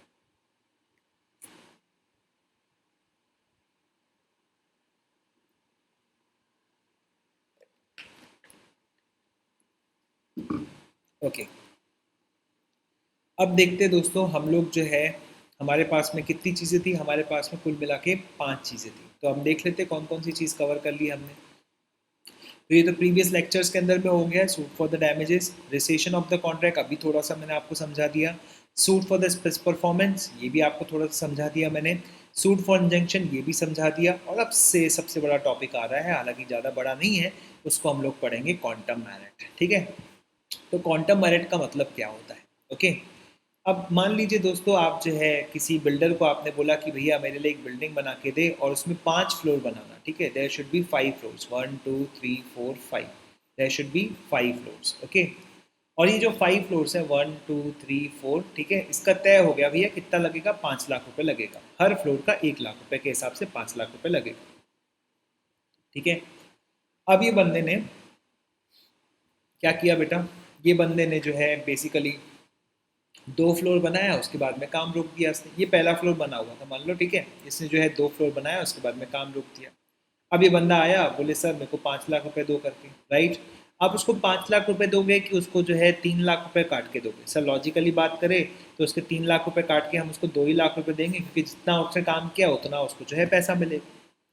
अगर घर में कोई काम करने के लिए आता होगा, शॉप पे काम करने के लिए आता होगा, 30 दिन की उसकी पगार कितनी है, मान लो 30,000 रुपये है. ठीक है, वो 15 दिन आया, तो लॉजिकली आप यही बोलोगे ना कि उसको कितना पैसा देना चाहिए, 15,000 ही देना चाहिए. जितना काम करोगे उतना पैसा मिलेगा. सिंपली अनअकैडमी में भी ऐसा है, मेरा 80 घंटे का कॉन्ट्रैक्ट है, अगर मैंने 40 घंटा काम किया तो उनको आधा पैसा देंगे. As much as deserve, as much as earn. ठीक है, तो क्वांटम मेरिट का मतलब क्या होता है, क्वांटम मतलब जितना काम किया है उतना मेरिट तुमको मिलेगा, right. As much as earn. ठीक है, जितना काम किया उतना मिलेगा. एज मच एज डिजर्व भी बोलते हैं उसको. ठीक है, यहाँ थोड़ा पेन ठीक से नहीं लिखवाता है. ठीक है, तो आपको मैं दिखा दूंगा इसका क्या स्पेलिंग वगैरह है. ठीक है, don't worry. Okay, so quantum merit का मतलब होता है कि इतने में इतना ही मिलेगा, जितना पैसा दोगे उतना ही आपको मिलेगा. ठीक है, वो आता है ना स्टार न्यूज़ के अंदर में एक सीरियल आता है. ठीक है, so will go to that part now. And quantum merit पे हम लोग आ जाते हैं. बहुत ही सिंपल सा टॉपिक है वैसे. ठीक है, इंस्टीट्यूट ने थोड़ा इसको जो है ज़्यादा लिखा है, तो बहुत अच्छी बात है. जितना ज़्यादा लिखोगे उतना ज़्यादा अच्छा है, जितने पॉइंट्स रहेंगे उतनी अंडरस्टैंडिंग क्लियर होती है. तो पूरा पढ़ेंगे, ज़्यादा स्लाइड्स नहीं है, 1 2 3, 3 स्लाइड से 4 स्लाइड से क्या जाता है, पढ़ ले, आ जाओ. So quantum merit, where one person has rendered the services to another in a circumstances which indicate an understanding between them that it is paid through all or no particular remuneration has been fixed, the law will refrain a promise to pay. क्या समझा sir, नहीं समझा, right? Where one person has rendered the services to another in a circumstances which indicate an understanding between them that is to be paid although no particular remuneration has been fixed. Remuneration भी शायद fix नहीं की गई है इसके अंदर में, ठीक है। तो यहाँ पर एक लॉ प्रॉमिस इन्फर करता है, यानी कि बेटा इसके लिए आपको कॉन्ट्रैक्ट करने की ज़रूरत नहीं है, लॉ जो है इसके अंदर में खुद ही अप्लीकेबल हो जाएगा और आपको जो है क्या मिल जाएगा, एक रेमेडी मिल जाएगा, कौन सा, क्वांटम मेरिट का जो है रेमेडी मिल जाएगा आप लोगों को, ठीक है। What is this quantum merit का रेमेडी, ठीक है, वो हम लोग देख लेते हैं। ओके, सो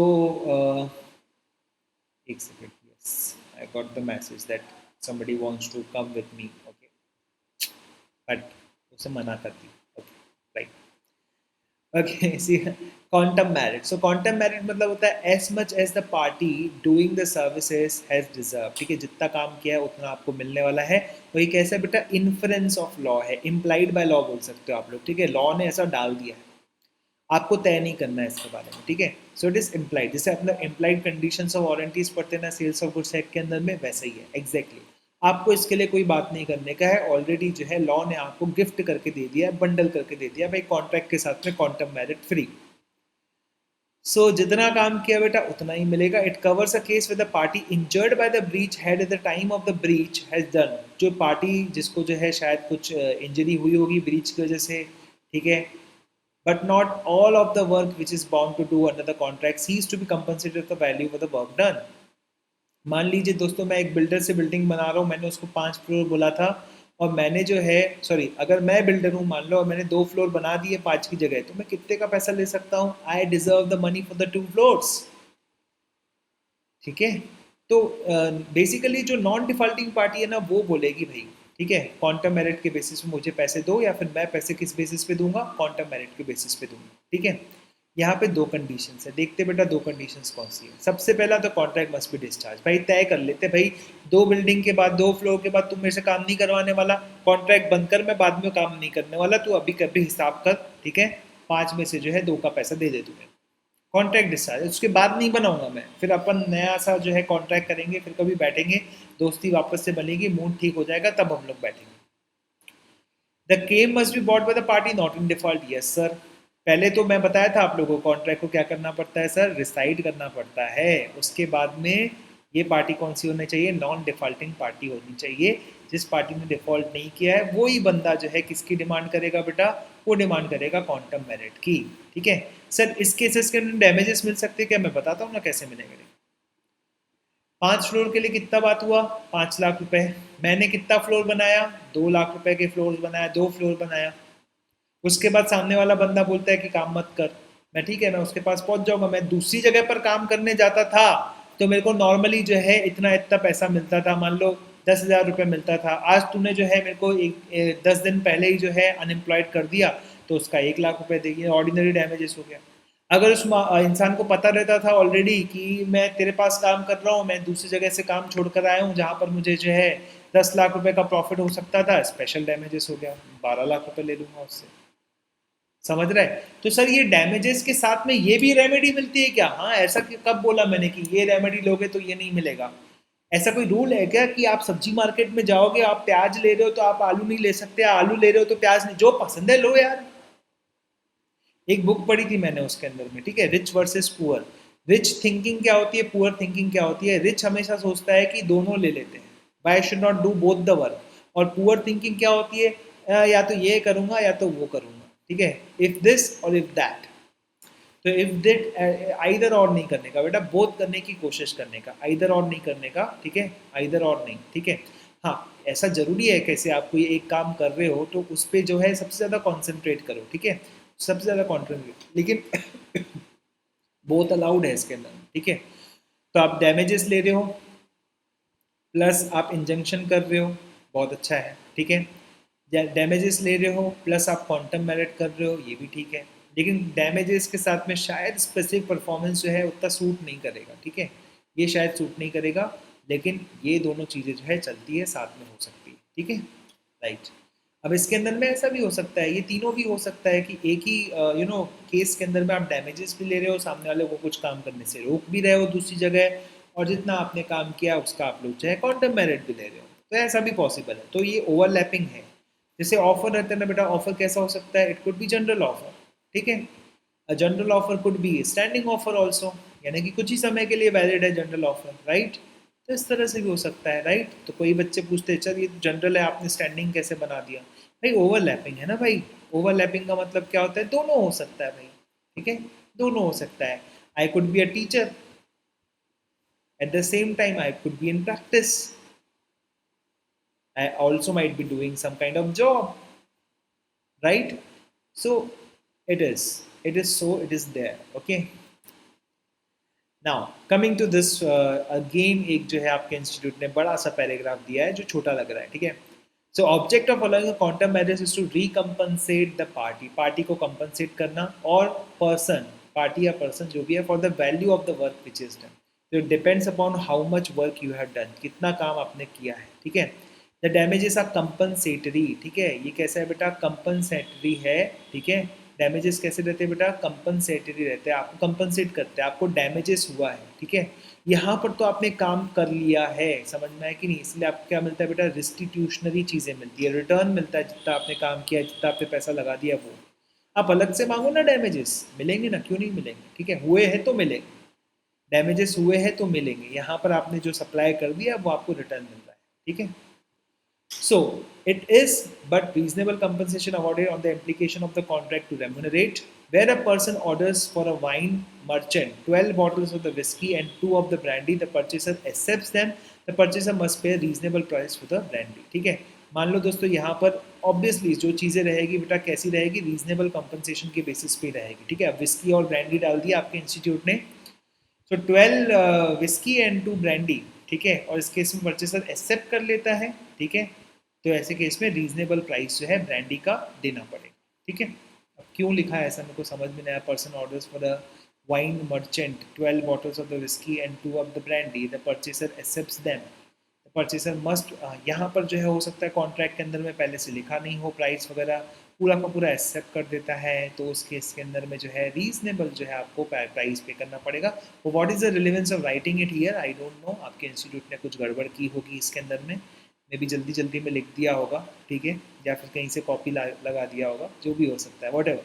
सर ये एक सिंपल सा हो सकता है कि भैया इस केस के अंदर में हो सकता है कि कॉन्ट्रैक्ट में आपने प्राइस डिसाइड नहीं किया हो। जब प्राइस डिसाइड नहीं होता है तो उस केस के अंदर में you have to give the reasonable price, ठीक है। ये कॉन्ट्रैक्ट एक्ट में कहीं पर भी नहीं लिखा हुआ है, सीधा सेल्स ऑफ गुड्स एक्ट के अंदर में लिखा हुआ है, ठीक है। अगर आपने मेरे से पढ़ा होगा तो मैंने आपको बताया होगा formality for the payment of the price के अंदर में, ठीक है। तो एग्जाम में आ सकता है बेटा जो क्वांटम मेरिट है, क्वांटम मेरिट कैसे नेचर का है बेटा? रिस्टिट्यूशनरी, रिस्टिट्यूशन रिटर्न वाले नेचर का है, इट इज़ नॉट कंपनसेटरी। ऐसा कुछ नहीं है कि लॉस हुआ है तो मेरे को जो है भरपाई हो रही है, ऐसा हो रहा है तो मैंने जो दिया है वो मेरे को वापस मिल रहा है, ठीक है। मैंने जो दिया है वो मेरे को वापस मिल रहा है, अब तक जो मैंने काम किया उसका मेरे को वापस मिल रहा है, ठीक है। तो पहला पॉइंट हम लोगों ने पढ़ा, देखिए पहला पॉइंट यहाँ से लेकर आता हूँ, ठीक है। पहला पॉइंट क्या पढ़ा बेटा? कॉन्ट्रैक्ट डिस्चार्ज होना चाहिए, ठीक है। नंबर 2, नॉन डिफॉल्टिंग पार्टी ने जो है इसको लेकर आना चाहिए। नॉन डिफॉल्टिंग पार्टी है bought the suit for what? Quantum merit. And number 3 इसके अंदर में क्या आना चाहिए? That the quantum merit is of restitutionary thing, ठीक है। जो नुकसान हुआ होगा वो नुकसान आप डैमेजेस के लिए भी सूट फाइल करो ना, दोनों के लिए सूट फाइल करो, ठीक है। 3 चीज़ें ध्यान रखना। अब इसके अंदर में जो है फॉलोइंग केसेस दिए हुए हैं, ठीक है। अब देख लेते हैं सभी केसेस कौन कौन से, okay. Now suppose if I appointed some person in my company as a CEO, ठीक है। मैंने इस पर्सन को जो है सीईओ करके अपॉइंट कर दिया, ठीक है। I am among the team in the board of directors, so board of directors appointed this person as a CEO, right. बाद में पता चला कि भैया board of directors has no authority to appoint anyone as a CEO, right. It was ultra vires, ठीक है। Now this person has already work for 4 months, इसका जो पैकेज है बेटा, जहाँ पर ये पहले काम करता था उसको 1 लाख रुपए महीने का मिलता था, right. Now the issue is this person has already worked for 4 months. Will he get the money of 1 lakh rupees into 4? Yes, he is eligible to get this 4 lakh rupees, right? Because यहाँ पे contract जो है क्या हुआ है? Discovered to be void हुआ है। पहले थोड़ी ना पता था भाई, पहले थोड़ी ना पता था, discovered to be void. Now next case is it may happen that suppose we were planning for a event on 25th of March, हो सकता है 25th of March 2020 को किसी की शादी हो, राइट गाइस। अब देवर प्लानिंग फॉर इवेंट, लेकिन आपको पता है 22 या 23 मार्च को जो है लॉकडाउन लग गया था, ठीक है। जनता कर्फ्यू लगा था, आपने सुना होगा जब मोदी जी ने भाषण दिया था, ठीक है। जनता कर्फ्यू यहाँ पर लग गया, बहुत बड़ा जो है, बड़े लेवल पे जनता कर्फ्यू लग गया। 25 मार्च को जो है आपके यहाँ घर में शादी है, और वो बर्तन वाले ने, उस टेंट वाले ने, वो सब तरह के इंतजाम करके रखा था, राइट गाइस। लेकिन क्या लग गया बेटा, अब 22 तक जो है, जो इंतजाम किए हुए है उसके अंदर में वो बंदे ने कितने पैसे लगाए, 25,000 रुपये लगाए। तो बताइए ये पैसे आपको भर के देने पड़ेंगे नहीं? ये भर के देने पड़ेंगे आप लोगों को, because the contract has become void. वो बंदा आपसे क्लेम कर सकता है। सर इसमें डिफ़ॉल्ट हुआ, डिफ़ॉल्ट नहीं हुआ बेटा, तो भी आपको भर के देने पड़ेंगे, because it is on the principle of quantum merit, तभी तो बेटा क्वांटम मेरिट है। सर हमने तो वैसी बात ही नहीं की थी, बात नहीं करो ना, कोई दिक्कत नहीं है। क्वांटम मेरिट क्या है सर? क्वांटम मेरिट एक प्रकार से इन्फर्ड की गई चीज़ है। इन्फर्ड मतलब इम्प्लाइड है रे भाई, इम्प्लाइड वाली चीज़ है, ठीक है। So this thing you need to understand. Number one चीज़ क्या हो जाएगा बेटा, agreed, agreement to be void हो गया, बाद में पता चला वॉइड है, तो जितना काम हुआ है उतना पैसा देना पड़ेगा।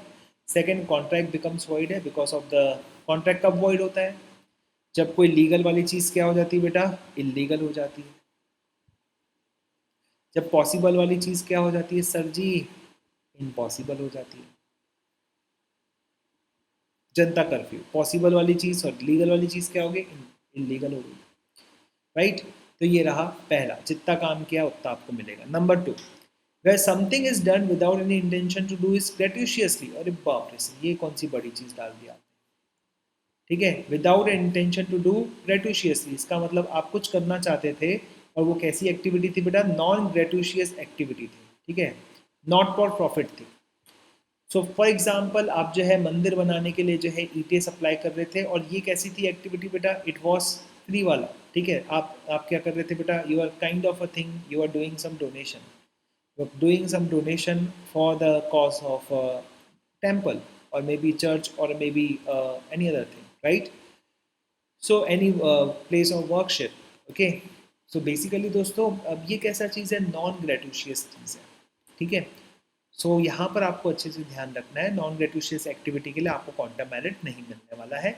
It should be for the gratuitous activity, it should sorry, it should gratuitous activity के लिए आपको नहीं मिलने वाला है। You are going to get is only for the gratuitous, non gratuitous activity, मतलब जो प्रॉफिट वाली एक्टिविटी है उसी के लिए आपको मिलने वाला है। नॉन प्रॉफिट वाली एक्टिविटी के लिए आपको क्वांटम मेरिट कभी भी मिलने वाला नहीं, ठीक है। Number three, whether it's an express or implied contract to render services but no to the remuneration, ठीक है। जहाँ पर आपने किसके लिए बात की बेटा, सर्विसेज रेंडर करके की बात की, लेकिन आपने किस चीज़ की बात नहीं की थी, रेमुनरेशन की बात नहीं की थी। You didn't fix the remuneration, right. उसका जो है डिविजिबल आपने जो है प्रपोर्शनेट जो है कुछ भी उसके अंदर में नहीं बनाया, ठीक है। सो यू जस्ट टॉक, ठीक है, I will do this work and will see the result, ठीक है। उसके बाद में रिजल्ट तो चलो ठीक है, कॉन्ट्रैक्ट के बीच में बंद किया, जितना काम किया तो मेरे को रीजनेबल उसका जो है क्वांटम मेरिट मिलना चाहिए, ठीक है। When one party abandons refuse to perform the contract, right, ये भी है कि हमने बिल्डर को बिल्डिंग बनाने के लिए दिया, 2 फ्लोर उसने बनाया, उसको दूसरा प्रोजेक्ट मिला, ये छोड़ के जा रहा है, तो भैया मैं तो पैसे काटूंगा, जितने फ्लोर बनाया उतने के पैसे दूंगा, मैं उसको पूरे पैसे नहीं देने वाला, ठीक है। Then coming to the number 5(1), what is the number 5(1), sir? Where the contract is divisible. Yes, sir. क्या लिखा हुआ है? Where the contract is divisible, the party not in default has enjoyed the benefit. Is divisible, and the party not in default has enjoyed the benefit for the past performance. तो भी आपको क्या देना पड़ेगा बेटा, क्वांटम मेरिट देना पड़ेगा इसके अंदर में, ठीक है। तो यहाँ पर जो है डिविजिबल कॉन्ट्रैक्ट है, तो मान लो आपके घर के अंदर में जो है आपने यू नो इसके अंदर में कौन सा एग्जांपल ले सकते हैं, we can take the same example, building के फ्लोर वाला ही एग्जांपल ले सकते हैं यहाँ पर, ठीक है। यहाँ पर 5 के लिए हमने बोला था, तो ये डिविजिबल था कि भाई 5 फ्लोर को हम लोग उसका टाइल्स का काम करवाना है। अब हर एक की स्क्वायर फीट एरिया तो सेम है, और हर एक फ्लोर पर जो है ऑलरेडी क्या लगा हुआ है बेटा, ऑलरेडी टाइल्स पड़ी हुई है, बस तेरे को जाना है और लगाना है, ठीक है। तो तू ये थोड़ी ना बोल सकता कि एक फ्लोर एक्स्ट्रा चढ़ने का मैं एक्स्ट्रा पैसे लेने वाला हूँ, राइट। जो ऑलरेडी जो है वहाँ पे टाइल्स पड़ी है, तेरे को तो सब लगानी है, राइट। ये divisible contract. The more important thing is the F point, ये क्या कहता है, इनडिविजिबल कॉन्ट्रैक्ट के रिस्पेक्ट में, right. Now understand the thing, you went to a saloon, ठीक है, आप एक सलून में गए और आप उसको सीधा चित्र दिखाते, भाई ऐसी वाली स्टाइल चाहिए, ठीक है, ऐसी वाली स्टाइल चाहिए। ओके, यहाँ के पूरे जो है बाल जो है वो थोड़े थोड़े दिखने चाहिए, एक स्टेप बाय स्टेप लेवल होनी चाहिए, राइट, इस तरह से। और बंदे ने क्या किया, उसने ट्रिमर निकाला और पूरे बाल यहाँ के हटा ही दिया पूरे। आपको जो है किम जो नहीं है वो वहाँ का, कहाँ का, साउथ कोरिया का, नॉर्थ कोरिया का, ठीक है, उससे जैसा आपको बना दिया, पूरे बाल ही हटा दिए। आपको लेवल बाय लेवल चाहिए था, उसने पूरे बाल ही हटा दिए। तो बंदे ने किस तरह का कॉन्ट्रैक्ट लिया था, इंडिविजुअल काम लिया था। अब आप देखो सलून में जाओगे आप लोग जो है दाढ़ी बनवाने के लिए, तो यहाँ तक दाढ़ी तो नहीं काटेगा ना, आपकी पूरी काटेगा ऑब्वियसली, साउंडिंग फनी है, ठीक है। इंडिविजुअल कॉन्ट्रैक्ट ऐसे ही होते हैं ना, काम करना है तो पूरा ही करना, आधी मूछ तो नहीं काट सकता तू। सो बंदे ने पूरा काम किया है, कंप्लीटली काम किया उसने, देखो पूरा काम किया उसने, ठीक है, बढ़िया से हटा ही दिया पूरा का पूरा, पर बैडली। तो मान लो उसकी फीस थी 500 रुपये, तो आपको क्या लगता है मेरे को 500 रुपये देने चाहिए? शुड आई गिव 500 रुपीज़ और should I deduct something? I will deduct it, 200 rupees काट के मैं उसका हाथ में कितने दे दूंगा, 300 रुपये दे दूंगा, ठीक है। समझ में है कि नहीं? So deduction for the bad one. कई बार ऐसा होता है कि टाइल्स आप लगवाते हो तो ऊपर नीचे टाइल्स कर देते हैं, राइट, तो can you deduct the, yes you can deduct, right, आप डिडक्ट कर सकते हो, बेशक आप उसको डिडक्ट कर सकते हो। So this was all in relation to the quantum merit, ठीक है। तो क्वांटम मैरिट में बहुत सारे पॉइंट्स हैं, इसको आप जो है एक बार अच्छे से पढ़िएगा, 2-3 बार जो है इस लेक्चर को भी सुन सकते हो, राइट, क्वांटम मैरिट के रिस्पेक्ट में, राइट। कोई भी डाउट जाता है आप लोगों को तो let me know in to the next class. मेरी जो नेक्स्ट क्लास है वो रहेगी कल, कल मतलब डेट भी बता देता हूँ, ये रहेगी 29 सितंबर को 1 बजे जो है ये रहेगी पार्टनरशिप की क्लास। और उसके बाद में एक क्लास रहेगी ऑन 30 अगस्त, और एक शाम को रहेगी 1 बजे क्लास रहती है, और 4 बजे कंपनी लॉ की क्लास रहती है। 30 सितंबर को भी रहेगा क्लास, तो वहाँ पर भी आप पूछ सकते हो, कोई दिक्कत वाला बात नहीं है, ठीक है। अब इसमें आएगा बेटा एग्जाम्पल नंबर 1, एग्जाम्पल नंबर 2 देख लेते हैं। सबसे पहले क्या लिखा हुआ है, X wrongfully revoke Y as agent authority before Y could complete his duty. पहले ही उसकी अथॉरिटी हटा देता है काम करने से पहले, तो हमारे इस एजेंट ने जितना भी काम किया है उसको उसका क्वांटम मेरिट का काम मिल जाएगा, उसको पैसा मिल जाएगा, ठीक है। कई बार हम लोग एजेंट को रखते हैं, एजेंट को फिर टाइम से पहले ही निकाल देते हैं। वो बंदा जो है अपना काम पूरा नहीं कर पाता है, तो ऐसे केस में जो है वो बंदा पैसे मांगेगा, जितना भी उसने टाइम दिया है, जो भी उसका रहेगा रेमुनरेशन, ठीक है, उस हिसाब से। हो सकता है आपने एजेंट से कभी भी रेमुनरेशन की बात ही नहीं की हो, तो भी ये बेटा क्वांटम मेरिट क्या है, इम्फर्ड है। कैसा है बेटा, इन्फर्ड, ये इम्प्लाइड है, इसके लिए अलग से आपको बोलना नहीं पड़ेगा क्वांटम मेरिट के प्रिंसिपल्स लगेंगे कि नहीं लगेंगे। Number 2, A agrees to deliver 100 bales of the cotton to B at a price of 1000 per bale, ठीक है, 1000 पर बेल के हिसाब से जो है मिलेगा। And the cotton bales were to be delivered in 2 installments, 2 installments के अंदर में जो है उसको डिलीवर करना था, of 50 each. A delivered the first installment and fail to supply the second, ठीक है। तो भैया 50 सप्लाई किए तो 50 के हिसाब से जो है बात करेंगे, उसके हिसाब से क्वांटम मेरिट मिलेगा। तो बहुत ही सिंपल है, राइट। सो कोई भी डाउट वगैरह आपको जाता है तो मैंने आपको डेट्स बता दी है, इस पर जो है आप लाइव करके जो है डाल सकते हैं। नीचे आप कमेंट में लिखते हो ना तो मेरे को डाउट पता नहीं चल पाता, बिकॉज चैनल मेरा नहीं है, अनअकैडमी का है, तो उनके पास में नोटिफिकेशन आएगा पूरी तरह से, how would I get the notification, ठीक है। सो कमेंट में मत डालिएगा, बेटर रहेगा, ठीक है। आप लोगों को जो है डालना है तो फिर लाइव क्लास में आकर जो है पूछिएगा, कभी भी आपको जो है लगता है तो आप पूछ सकते हैं, वैसे तो किसी भी क्लास के अंदर में अकॉर्डिंगली जो है मैं क्लास के एंड में या फिर अगर रिलेवेंट टॉपिक रहा तो उसी समय जो है मैं आपको बता दूँगा, राइट। सो आशा करता हूँ आप लोगों ने जो है अनअकैडमी ऐप को जो है डाउनलोड किया होगा, and you considering the plans to join and all, ठीक है। ये सभी प्लान्स यहाँ पर अवेलेबल हैं, ठीक है, 3150 वाले। इसके अलावा आप देख सकते हैं 1 महीने का है, ये 1 महीने को देखो इंटरेस्टिंग बात ये है कि आप इसको 12 मंथ्स में ऐड कर देते हो, डायरेक्टली यू गेट दिस सम, ठीक है। If you do this like 15750 plus 3150, ठीक है, so you get it like 18,900 rupees raw, यानी 1 महीने का एडिशनल भरो, यहाँ पर जो है 12 महीने मिलते हैं, सो नेट प्रॉफिट ऑफ 11 महीने का, क्या बात है sir, isn't it cool, right? If it is cool, write there in the comment box cool, ठीक है। सर लिखवाते बढ़ाओ यार, ओके, नो इशू, ठीक है। सो मैंने जैसे कि आप लोगों से कहा था कि थोड़ा जो है मैं आपको इसके अंदर में रिवीजन करवा दूंगा, तो लेट्स से गाइस जितने लोग जो है यहाँ पर ऑलरेडी लेक्चर नंबर 1 और 2 देख चुके हैं, तो उन लोगों को जो है आगे कुछ भी करने की ज़रूरत नहीं है, you can stop the lecture and you can rest, ठीक है। बाकी जिन लोगों को थोड़ी सी रिवीजन करना है तो वो यहाँ पे बैठ सकता है, ठीक है। कम ऑन, इसके अंदर में देखिए दोस्तों, breach of the contract, breach of the contract में दो चीज़ें आती है, एक होता है एंटीसिपेटरी ब्रीच और सेकंड होता है एक्चुअल ब्रीच, ठीक है। सामने वाले बंदे ने बोला था कि 5 बजे मैं सामान लेकर आऊँगा, वो 5 बजे नहीं आया, तो मैं उसको क्या कहूँगा बेटा, एक्चुअल ब्रीच। लेकिन मान लो बेटा 5 बजे वो आने वाला था, 3 बजे उसने फ़ोन करके बोला कि मैं नहीं आऊँगा, तो ये क्या हो गया बेटा, एंटीसिपेटरी ब्रीच। या 3 बजे बंदा जो है सिंगापुर के लिए फ़्लाइट पकड़ के मेरे सामने निकल गया, राइट, ऊपर एरोप्लेन से बोल रहा है मैं जा रहा हूँ, तो ये भी क्या हो गया बेटा, एंटीसिपेटरी ब्रीच। अब दोनों ही केसेस में क्या होता है बेटा, एक्चुअल ब्रीच हो गया, आपको पता चल गया सामने वाले ने ब्रीच किया है, कोर्ट में जाओ डैमेजेस क्लेम करो, अच्छी बात है सर। एंटीसिपेटरी ब्रीच में क्या होता है, यू हैव अ ऑप्शन। 3 बजे जैसे ही आपको पता चला कि वो ब्रीच करने वाला है, शायद उसका मन परिवर्तन हो जाए, 5 बजे आ जाए, तो आप वेट करो। शायद वो नहीं आएगा तो डिफ़ॉल्ट हो ही जाएगा उस बंदे से, या डिफ़ॉल्ट करेगा या फिर डिफ़ॉल्ट नहीं करेगा, डिफ़ॉल्ट करेगा या फिर नो डिफ़ॉल्ट, ठीक है। अगर वो बंदा डिफ़ॉल्ट करता है तो आप कोर्ट में जा सकते हो, ठीक है। डिफ़ॉल्ट नहीं करता है तो अच्छा है भाई, सुधर गया, हमारा काम भी हो गया। अगर वो बंदा जो है, आप वेट कर रहे हो या फिर आप जो है इमीडिएटली 3 बजे ही कहाँ जा सकते हो बेटा, कोर्ट। जब मैं 3 बजे बोल रहा हूँ ना, it could be dates like 3 तारीख को ही चले जाओ, 5 बजे जो है 5 तारीख को होने वाला था, 3 तारीख को चले जाओ, राइट। अब कोई बोलेगा सर 3 बजे कोर्ट नहीं खुली रहती, अरे भाई एग्जाम्पल दे रहा हूँ भाई, जिस समय एंटीसिपेटरी ब्रीच के बारे में आपको पता चला उसी समय आप कोर्ट में चले जाओ, ठीक, ऐसा कर सकते हो। बट वेट करने में बेटा एक रिस्क है। रिस्क क्या है बेटा, ड्यूरिंग दिस 3 से लेकर 5 बजे कभी भी जो है भोपू बच सकता है बेटा। गवर्नमेंट अनाउंस कर सकती है कि जो आप एक्टिविटी कर रहे हो वो अभी क्या हो गई, इलीगल हो गई। भूकंप आ गया, बाढ़ वाढ़ आ गई, तो वो क्या हो सकता है बेटा, इम्पॉसिबल हो जाता है, यानी कि कॉन्ट्रैक्ट क्या हो सकता है, कॉन्ट्रैक्ट में बिकम वॉइड। और जब कॉन्ट्रैक्ट वॉइड हो गए तो आपका ये ब्रीच व्रीच काम नहीं आएगा, उसके बाद में default default no default default वाली चीज़ ही नहीं आएगी, सीधा कोर्ट में आप जा ही नहीं पाओगे, आप डैमेजेस क्लेम ही नहीं कर पाओगे, कॉन्ट्रैक्ट वॉइड हो चुका है। तो इसलिए बेटर है कि आप लोग जो है, जब पता ही चल गया आप लोगों को कि सामने वाला ब्रीच करने वाला है, तो चले जाओ भाई कोर्ट में, जल्दी से जल्दी केस फाइल कर लो, केस एक टंगा तो दो वहाँ पर कम से कम केस, ठीक है।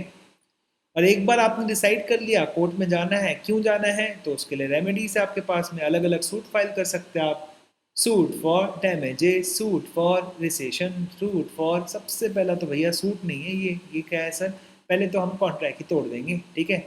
उसके बाद डिसाइड करेंगे इन चार में से जो है कौन से सूट फाइल करने हैं, 1 2 3 4 5, 4 ठीक है। पहला कौन सा है, डैमेजेस, सेकंड कौन सा है, स्पेस परफॉर्मेंस, थर्ड है इंजंक्शन, क्वांटम मेरिट। सर ये आज पढ़ लिए हमने पूरे के पूरे, बाकी के सर आप रिवाइज करवा दो, प्लीज़ करवा दो सर, ठीक है, कोई दिक्कत नहीं बेटा, रिवाइज करवा देता हूँ। नंबर 1 क्या है बेटा, ordinary damages, number 2 special damages, number 3 vindictive damages, number 4 nominal damages, और प्री फिक्स डैमेजेस जो कि है एक कौन सा है, लिक्विडेटेड, और एक कौन सा है बेटा, पेनाल्टी। चलिए देखते हैं इसको, ठीक है।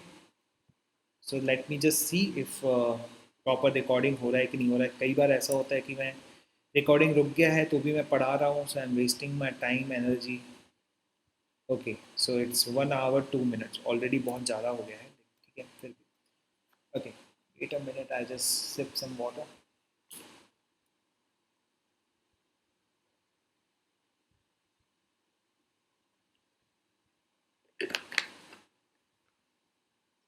सो theory teachers need more water, because बात करने में, आंखें पलके झपकने में, every time there's a use of the water. Whenever you are like breathing also you need water, right? So the water constitutes around 70% of our whole body, and the rest of the things is carbon or something else, मुझे इतना science नहीं आता। Okay, सो आप देख सकते हो यहाँ पर अलग अलग टाइप के जो है रेमेडीज अवेलेबल है, और ये जो है डैमेजेस अलग अलग टाइप के हैं। We have ordinary, special, vindictive. Vindictive को एग्जाम्पलरी कहते हैं, नॉमिनल, और ये एक नया यहाँ पर ऐड किया है, समझा दूंगा, प्रीफिक्स डैमेजेस। बेसिकली ये जो है डिक्योरेशन का damages, nothing but ordinary damages. तो ये दोनों जो है चीज़ें क्या रहेगी बेटा, सेम ही रहेगी, कुछ डिफरेंस नहीं है। Okay, so let's go ahead, ठीक है। तो मैं यहाँ पे थोड़ा फास्ट चलूँगा because I am revising the things, और इसीलिए अगर आपने जो है वो लेक्चर्स मिस किए हैं तो वो लेक्चर्स देख लीजिए, ठीक है, पार्ट 1 और पार्ट 2, ठीक है। सबसे पहला पढ़ेंगे बेटा आपकी what is the difference between damage and damages, ठीक है। सर क्या बात कर रहे हो, यहाँ पर एस नहीं है, यहाँ पर एस है, ठीक है। सो बेसिकली दोस्तों डैमेज यानी क्या होता है, जो आपने एक्चुअल लॉस सफ़र की है वो, ठीक है। और डैमेजेस मतलब कोर्ट आपको ज़्यादा भी दे सकती है, कम भी दे सकती है, ठीक है। तो यानी कि डैमेजेस का मतलब कहता है कंपनसेशन अलाउड बाय कोर्ट, ठीक है। या अलाउड की जगह हम क्या बोलते हैं बेटा, अवार्ड। अलाउड मतलब कोर्ट जो देती है ना उसको बोलते हैं अवार्ड, ठीक है। ये एक्चुअली में कोई अवार्ड नहीं देता कि ऐसा खूबसूरत लड़की आपको दे दे इस तरह से, और ना फिल्म फेयर के अंदर में आपको जो है मस्त से अवार्ड मिलता है, ओके, इस तरह से नहीं। So we have got the compensation allowed by the court या अवॉर्डेड बाय द कोर्ट, उसको बोलते हैं। अब बेसिकली आप जब डैमेज क्लेम करते हो तो आप बोल रहे हो कि मेरे को सिर्फ लॉस चाहिए जितना हुआ है, लेकिन आपको पता है जब आप कोर्ट में जाओगे तो आपको लॉयर का खर्चा लगेगा, ठीक है। आपको आने जाने का ऑटो का खर्चा लगेगा एंड सो मेनी खर्चेस आपको लगते रहते हैं, तो आप वो भी खर्चे जो है कवर कर सकते हो, नॉट जस्ट डैमेजेस। बट ये डैमेजेस के पीछे मुझे क्लेम करने के लिए जितना भी लगा वो पूरा का पूरा मैं वसूलूंगा, right. So it is compensation awarded would be damages and not just damage. Always file a suit for damages and not for the damage, ठीक है। डैमेज से सिर्फ क्या मिलेगा बेटा, एक्चुअल लॉस मिलेगा, ठीक है। सर अगर ऐसा हो गया तो फिर से करना ना, फिर डैमेजेस भी क्लेम करना, सेकंड केस डाल देना, क्या दिक्कत क्या है। तो यहाँ पे दो क्वेश्चंस मैंने आपको पूछे थे। एग्री पार्टी का मतलब बताया था मैंने आप लोगों को, प्लेंटिफ यानी कि जो बंदा कंप्लेंट करता है is always entitled to compensation no matter whether suffer the loss और नॉट। नहीं, अगर लॉस होगा तभी आपको मिलेगा, अदरवाइज आपको नहीं मिलेगा, कोई भी डैमेज आपको नहीं मिलने वाला है। Yes there is a exception for nominal damages, वो हम देखेंगे बेटा। नॉमिनल डैमेजेस आपको मिलता है जब there is no loss, but actually वो इतना कम सम होता है कि आप you won't say this damage at all, right. Number two, aggrieved party is not responsible to mitigate the loss. बेटा सबसे पहले बेटा आपके घर का इंश्योरेंस किया हुआ है, घर में आग लग गई तो आप आराम से नहीं सोएंगे, आप लोग जो है आग को बुझाने की कोशिश करेंगे, लॉस को कम करने की कोशिश करेंगे, राइट। अगर आप जो है लॉस को कम करने की कोशिश नहीं करते हैं तो जितना आपकी नेग्लिजेंस की वजह से लॉस बढ़ा है उसका कंपनसेशन सामने वाली पार्टी आपको नहीं देगी, राइट। कोर्ट भी अलाउ नहीं करेगी, ओके।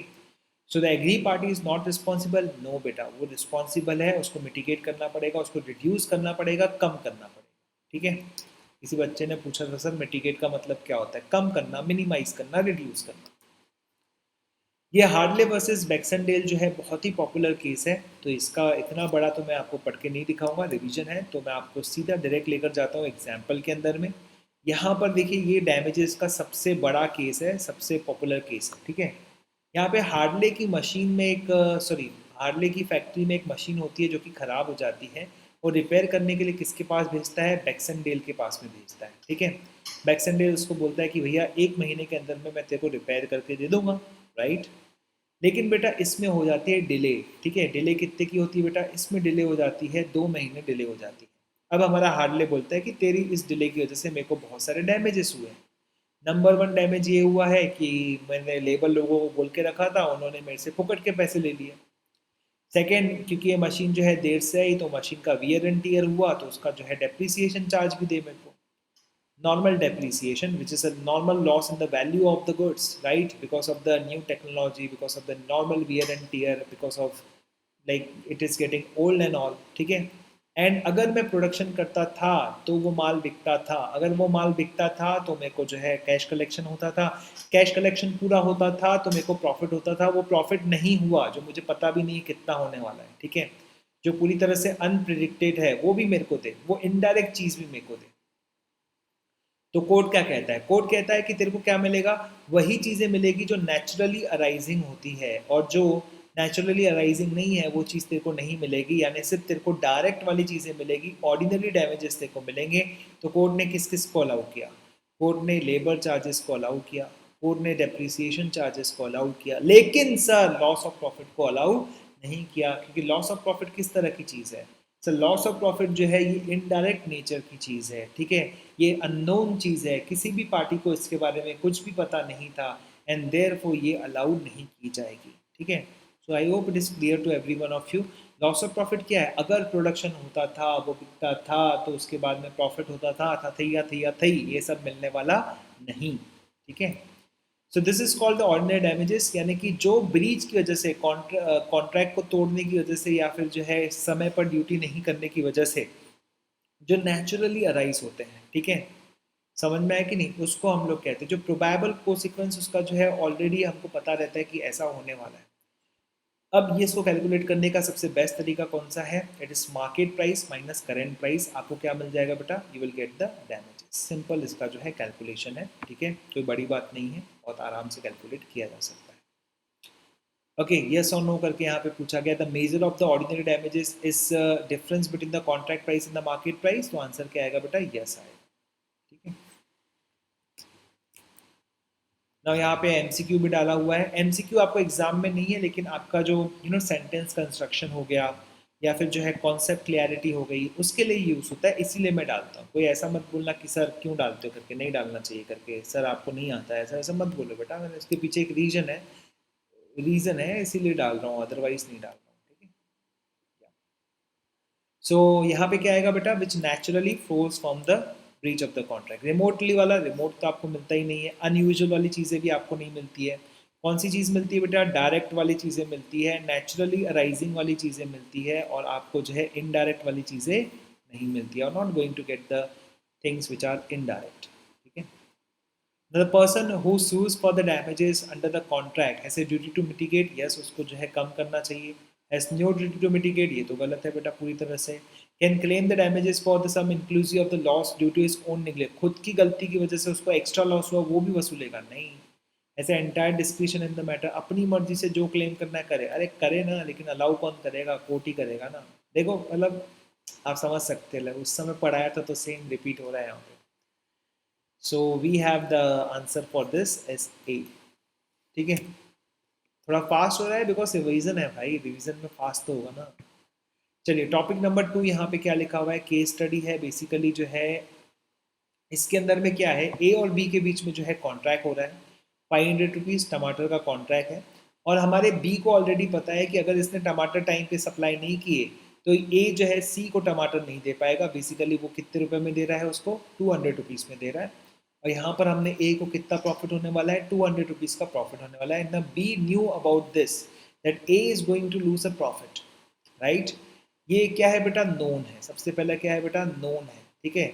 और हमारा स्टेपुलेशन है इसके अंदर में। क्या स्टेपुलेशन है भाई? मेरे को पता है, सामने वाले को पता है कि तू कॉन्ट्रैक्ट पूरा नहीं करेगा तो मेरे को लॉस होगा। समझ में आएगी नहीं? Already contemplated by the party है। तो बेटा जब ऑलरेडी कंटेम्पलेटेड बाय पार्टी है, तो अगर ड्यू डेट पर हमारे बी ने जो है टमाटर सप्लाई नहीं किया, तो इस बंदे को जो है 200 रुपये का लॉस होगा। तो क्या ये बंदा जो है बी से ले सकता है? यस ले सकता है। ऐसी चीज़ को क्या कहते हैं? ऐसी चीज़ को नेचुरली अराइजिंग नहीं कहते हैं, ऐसी चीज़ को कहते हैं बेटा जिस स्पेशल सर्कमस्टेंसेस का आपको क्या था? नोटिस था, ठीक है। तो आपको बिल्कुल मिलेगा, ओके। ये इसको स्पेशल डैमेजेस कहते हैं, दिस आर अलाउड, ठीक है। अब इस एग्जाम्पल को बहुत अच्छे से देखना, ठीक है।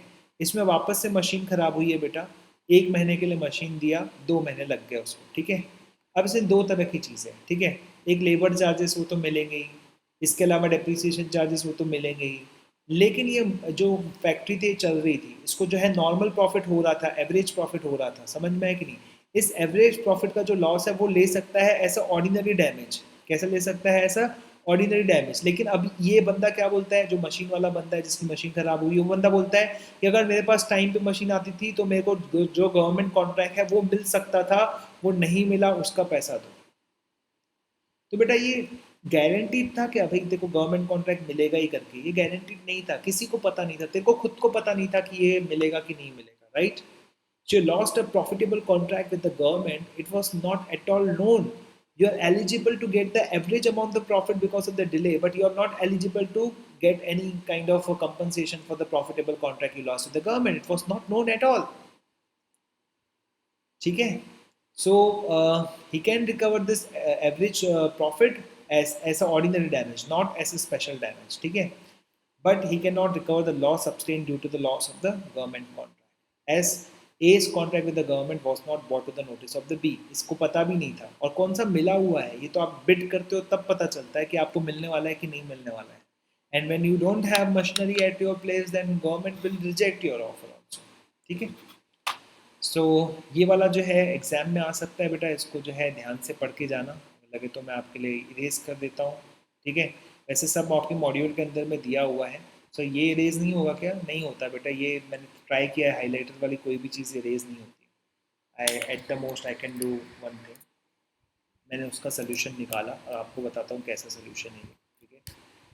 सो सीए बनने के बाद भी बहुत सारी चीज़ें सीखनी पड़ती है यार, was new thing. Just I copy it and paste in the new one because हर चीज़ स्क्रीनशॉट ली हुई है आपके मॉड्यूल से, there is no need to write, okay, no need to copy one sentence to another sentence and doing all that stuff. Just go and have the screenshot, and मेरा पूरा आप देखोगे डेस्कटॉप तो स्क्रीनशॉट से भरा हुआ रहता है, सो मेनी स्क्रीनशॉट्स, स्क्रीनशॉट लेते जाओ लेते जाओ लेते जाओ लेते जाओ, और उसको जो है, ये हमारा स्केड्यूल था वैसे पूरा का पूरा। Let me show you this schedule. So this was overall schedule of ours.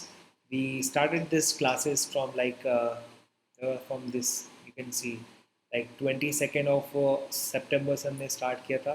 तो एक दिन जो है ये प्रॉब्लम गया संडे के दिन, बिकॉज यहाँ पर जो है मेरे को थोड़ा तबीयत ठीक नहीं था, ठीक है, हेडेक हो रहा था बेसिकली, चिल ना हो, ठीक है, नेक्स्ट डे पर चिल हो गया। सो यहाँ पर आप देखोगे कि ये था एक इशू, एंड ये दो क्लासेस नहीं हुआ, बाकी हम रेगुलरली क्लासेस ले रहे हैं इसके अंदर पूरा का पूरा, ठीक है।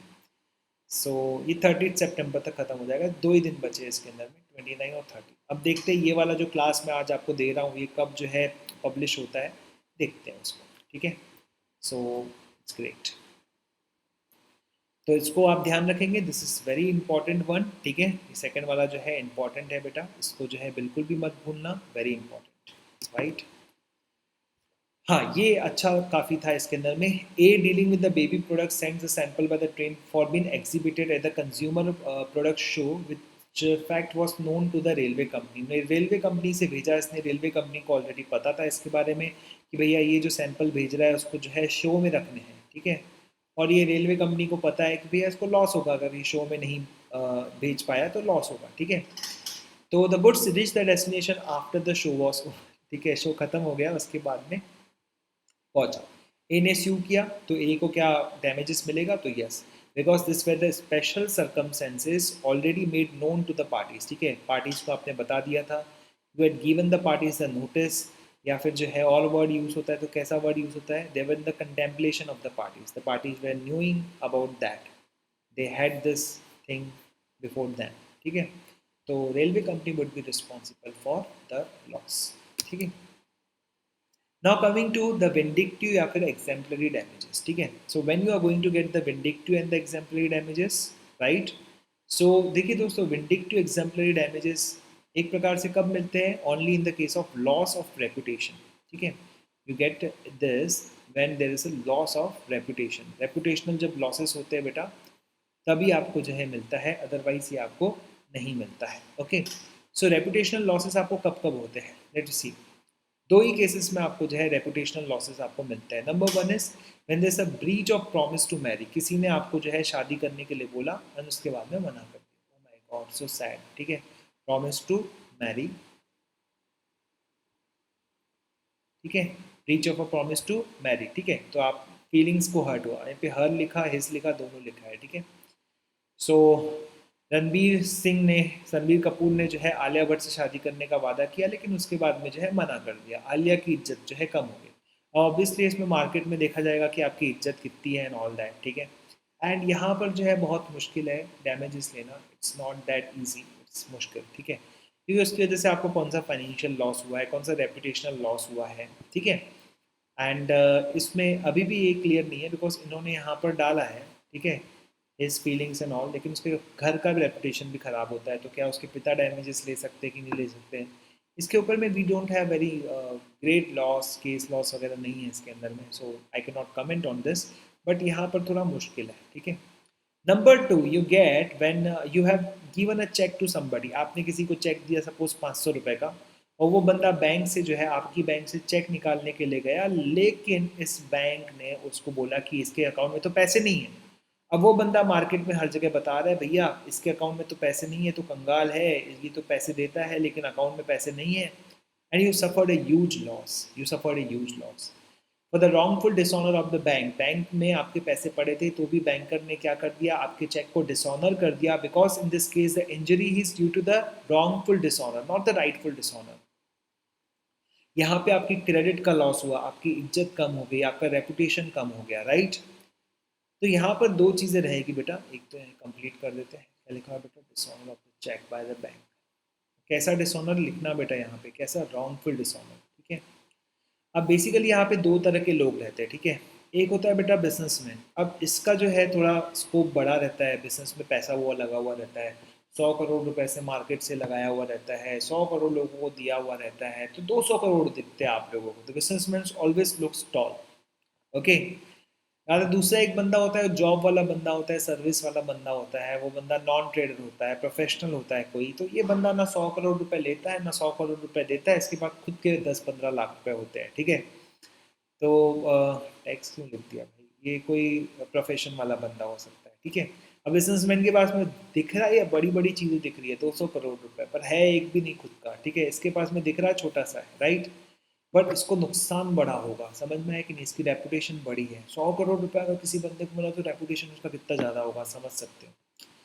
सो हियर आपको ध्यान रखना है कि अगर इसमें आपको विंडिक्टिव डैमेजेस क्लेम करने तो बिजनेसमैन को हमेशा ज़्यादा मिलेंगे, और नॉन ट्रेडर को या फिर सर्विस प्रोफेशनल वगैरह को जो है यहाँ पे बहुत कम रेपुटेशनल लॉसेस मिलेंगे, ठीक है। और प्रूफ करना जो है यहाँ पर, अदरवाइज आप प्रूफ कर सकते हो भाई, कोई बहुत ही बड़ा आदमी है जैसे राम जेठमलानी टाइप के लोग थे, या फिर जो है अभी बड़े बड़े लॉयर्स हैं, उनका केस डिसऑनर होता है, तो यस उनका रेपुटेशनल लॉस बहुत ज़्यादा रहता है, बहुत बड़ा रहता है, right. Now coming to the nominal damages, ठीक है। nominal damages is a case where you suffered no damage, जहाँ पर कोई डैमेज नहीं होता है बेटा, वहाँ पे क्या मिलता है, वहाँ पे you get the nominal damages. What is this, ठीक है। ए और बी के बीच में कॉन्ट्रैक्ट हुआ बेटा, अब इस कॉन्ट्रैक्ट के रिस्पेक्ट में जो है बी ने ब्रीच कर दिया, बी ने गलत काम किया, ठीक है। ए ने बोला मानो इस बात को कि तुमने गलत काम किया, ठीक है। बी बोलता है नहीं मानना, ठीक है। ए गया सी के पास में, यहाँ 500 रुपये कॉन्ट्रैक्ट था, यहाँ भी 500 रुपये कॉन्ट्रैक्ट था, चलो भाई कैलकुलेट करो damages. Sir market price minus contract price, market price 500 का, कॉन्ट्रैक्ट प्राइस 500 का, हुआ जीरो, नो डैमेज। अब ए बोलता है भाई मेरे को डैमेजेस तो वैसे भी नहीं मिल रहे, कोर्ट में जाऊंगा वैसे भी मेरे को डैमेज, तो मान तो सही कि तूने गलत किया करके, मानने को तैयार नहीं। ए कोर्ट केस करता है और बी के अगेंस्ट में कोर्ट केस जीत जाता है। अब कोर्ट बोलता है भाई क्या चाहिए तुझे, ए क्या चाहिए, तू जीत गया ना। ए बोलता है मैंने ये साबित करने के लिए जीता कि मेरा व्यवहार सही था और बी का व्यवहार गलत था, तो कोर्ट उसको बोलती है कि इसके लिए हम आपको सर्टिफिकेट देते हैं। क्या सर्टिफिकेट देते हैं कि जा तू बी से जो है कितना रुपया ले सकता है, 1 रुपये। ए शायद ही पैसे लेगा, ठीक है, बी से। ए जो है शायद ही पैसे लेगा, किससे बेटा, बी से, लेकिन ये अपने रूम में, अपने हॉल में वो सर्टिफिकेट हमेशा फ्रेम करके रखेगा कि देखो मैंने किसको हराया था, मैंने बी को हराया था, जो कि बहुत बड़ा बिजनेसमैन है, बहुत एथिकल बनने की कोशिश करता है, लेकिन I made him see his own face, right. सो ये जो डिग्री है कोर्ट देती है, ठीक है, कोर्ट देती है, पर जहाँ पर कोई भी लॉस नहीं होता है, when he has suffered no loss, उस केस के अंदर में मिलता है, ठीक है। So it could be a rupee, it could be a 10 पैसे, अभी ज़माना थोड़ा चेंज हो गया तो 101 रुपये, या फिर जो है 1001 रुपये भी हो सकता है, कुछ भी हो सकता है, it could be anything, right. और इसमें जितना कम जो है नॉमिनल डैमेज रहेगा, उतनी ज़्यादा मतलब बेइज्जती, ओके। रिकॉर्ड प्रशांत भूषण की बहुत ही बड़ी बेइज्जती की सुप्रीम कोर्ट ने, सिर्फ 1 रुपया बोले तो 1 रुपया दो, प्रशांत भूषण भी वो से 1 रुपया दिखा रहे, but you lost the reputation, you lost the credit in the arena of the law and all that, ठीक है। now the courts are not giving you any kind of कि आप बहुत बड़ी पार्टी है क्या, ऐसा नहीं बोल रहा आपको, ठीक है। Now then comes the deterioration for the cause for the delay, तो इसको हम लोग किस में लेते हैं बेटा, ऑर्डिनरी डैमेजेस के अंदर में हम इसको ले लेते हैं। तो आपने जो भी डिले किया है, तो वो डिले की वजह से ऑब्वियसली कौन करेगा delay, it would be some carrier who is doing the delay, ठीक है, जो ट्रांसपोर्ट वाला बंदा है वही इसको डिले कर रहा है, राइट। तो डिले करने की वजह से आपके संतरे जो है सड़ गए, या फिर आपका जो है सीमेंट एक आध बोरा जो है वो पत्थर बन गया, राइट। तो ऐसा आपको कॉन्ट्रैक्ट में लिखना नहीं है कि भैया देखो बता देता हूँ डिले करेगा तो मैं डैमेजेस लूँगा, डिले हुआ है, even it is not written in the contract, आपको जो है सामने वाले से आपका जो भी लॉस है बेटा, उसके रिस्पेक्ट में जो है आप पैसा वसूल कर सकते हैं। तो ये आपकी स्पेशल अपॉर्चुनिटी लॉस हो गई सेल की, जिसमें आपको प्रॉफिट होने वाला था, it should be known, made known to that person, ठीक है। वो जो है ट्रांसपोर्टर वाले को उसका नोटिस देना बहुत ज़रूरी है, ठीक है, ओके, तभी आपको वो मिलेगा, अदरवाइज नहीं मिलेगा। अदरवाइज आपको जो है फिजिकल डैमेजेस का पैसा हमेशा मिलता रहेगा, if it is cause by the delay, ठीक है, if it's cause by the delay, okay. तो इसीलिए बेटर है, झगड़ा वगड़ा होता है, कॉन्ट्रैक्ट को कोई मानता नहीं, तो you should go get your goods insured, आपको अपने गुड्स को इंश्योरेंस करवा देना चाहिए, ठीक है, इंश्योर्ड रहेगा तो बेटर रहेगा, ठीक है। ट्रांसपोर्टर वाले भी आजकल जो है जो भी चीज़ें भेजते हैं तो उसका एक स्टैंडर्ड इंश्योरेंस वो लोग जो है पहले से ही करवा देते हैं। इन केस कुछ भी डिले होता है, इन केस कुछ भी चोरी चकारी हो जाती है तो वहाँ पे इंश्योरेंस कंपनी पैसे भर के देती है। ओके, अब अगेन सम क्वेश्चंस देख लेते हैं यहाँ पर, ठीक है। I know I am going very fast, तो रहेगा ही फास्ट, तो चलेगा ही इसके अंदर में, बिकॉज रिवीजन है। मेन क्लास के अंदर में जो है आपको इतना ज़्यादा तेज़ी से देखने को नहीं मिलता था, ठीक है। So let's see the infringement of the contractual right but no actual loss. जैसे ही दिखा नो एक्चुअल लॉस तो क्या टिक करने का है, यस। यहाँ पे अगर आपको जो है लॉस ऑफ प्रॉफिट पता था, यहाँ पे रेपुटेशनल लॉस है, यहाँ पे नेचुरली अराइजिंग, इस तरह से कुछ कुछ टर्म्स होते हैं बेटा, कुछ कुछ फ्रेजेस होते हैं बेटा, उसको आपको माइंड में रखना पड़ता है। If you keep that phrases terms in the mind then it is best. Then, in the case of the remote or the indirect loss or the damages sustained by the reason of the breach of the contract, the aggrieved party is entitled to, यहाँ पे indirect damages है। indirect damages कभी भी आपको नहीं मिलते हैं, सिर्फ direct वाले मिलते हैं, सिर्फ naturally arising वाले आपको मिलते हैं यहाँ पर, right? तो इस केस के अंदर में क्या आएगा बेटा, no damages आएगा। Now coming to very important part, prefixed damages।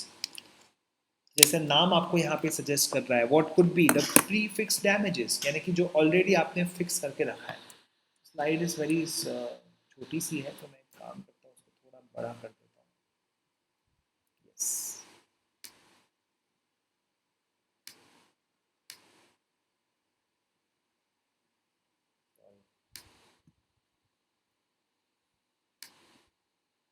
What happens in Mac after using it for so many years, अंदर डस्ट चले जाता है, so you have to open it and clean it. तो मैंने वो किया नहीं है तो इसलिए जो है आप देखिए ट्रैक पैड इधर उधर जा रहा था थोड़ा बहुत। But I am using this Mac from last, Mac मतलब एप्पल का जो मैकबुक होता है ना, जो लैपटॉप रहता है उसको मैक बोलता है। तो आई am using it for last 5 years and a little more than even 5 years and I am very satisfied। अब तक इसमें एक भी खराबी नहीं आई है and it is as good as new.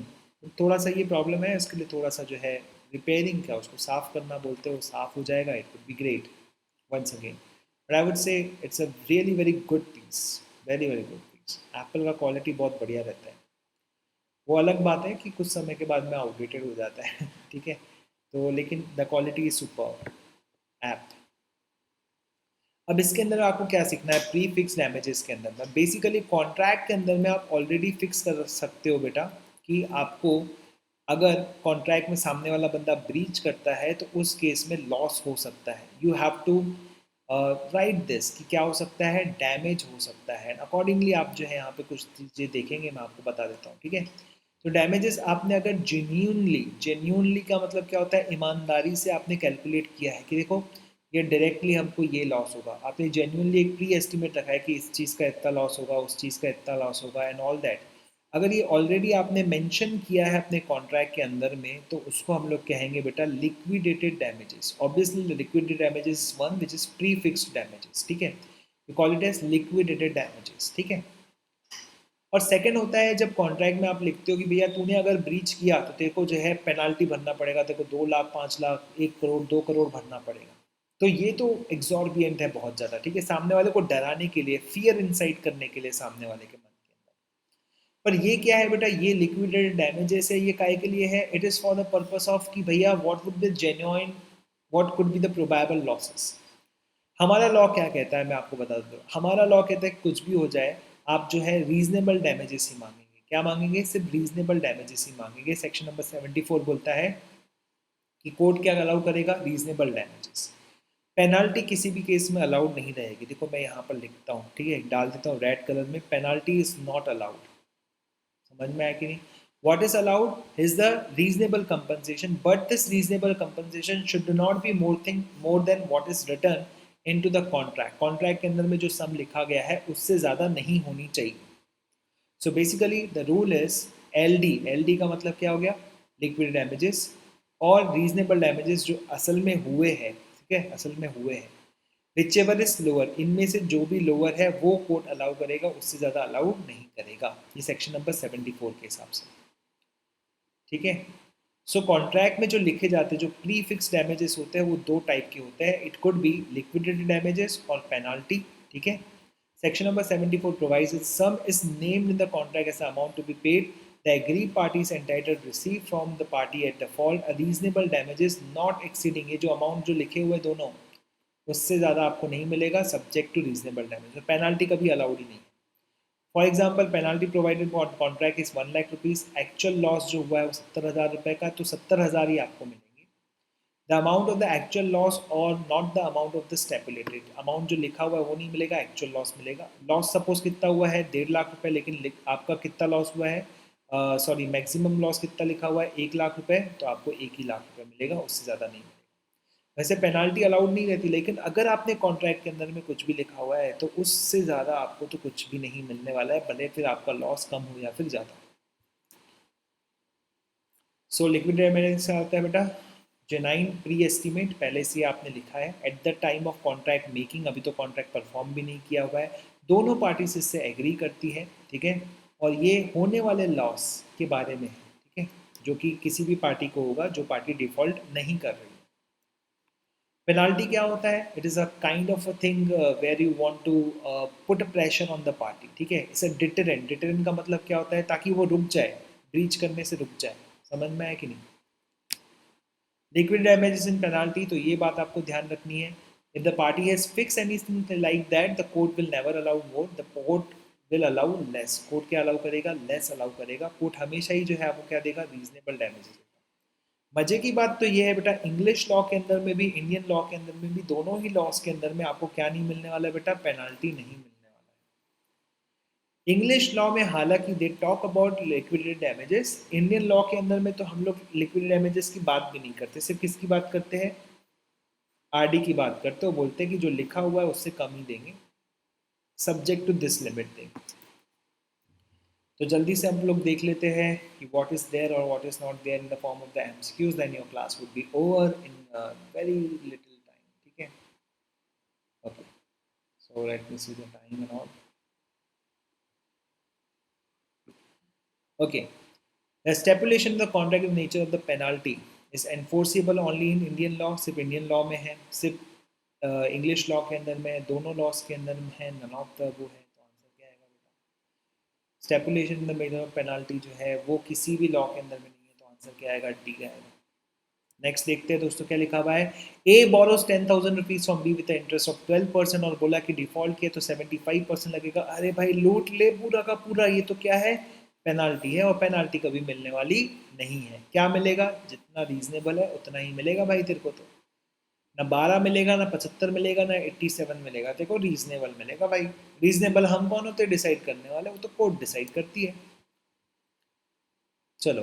A contract for the date when sum is express to be payable on certain date for the sum to be stipulated. भाई तो डिफॉल्ट करेगा तेरे को और एक पैसा देना पड़ेगा. क्या मजाक चल रही है? पेनाल्टी मत लगा भाई. चलो.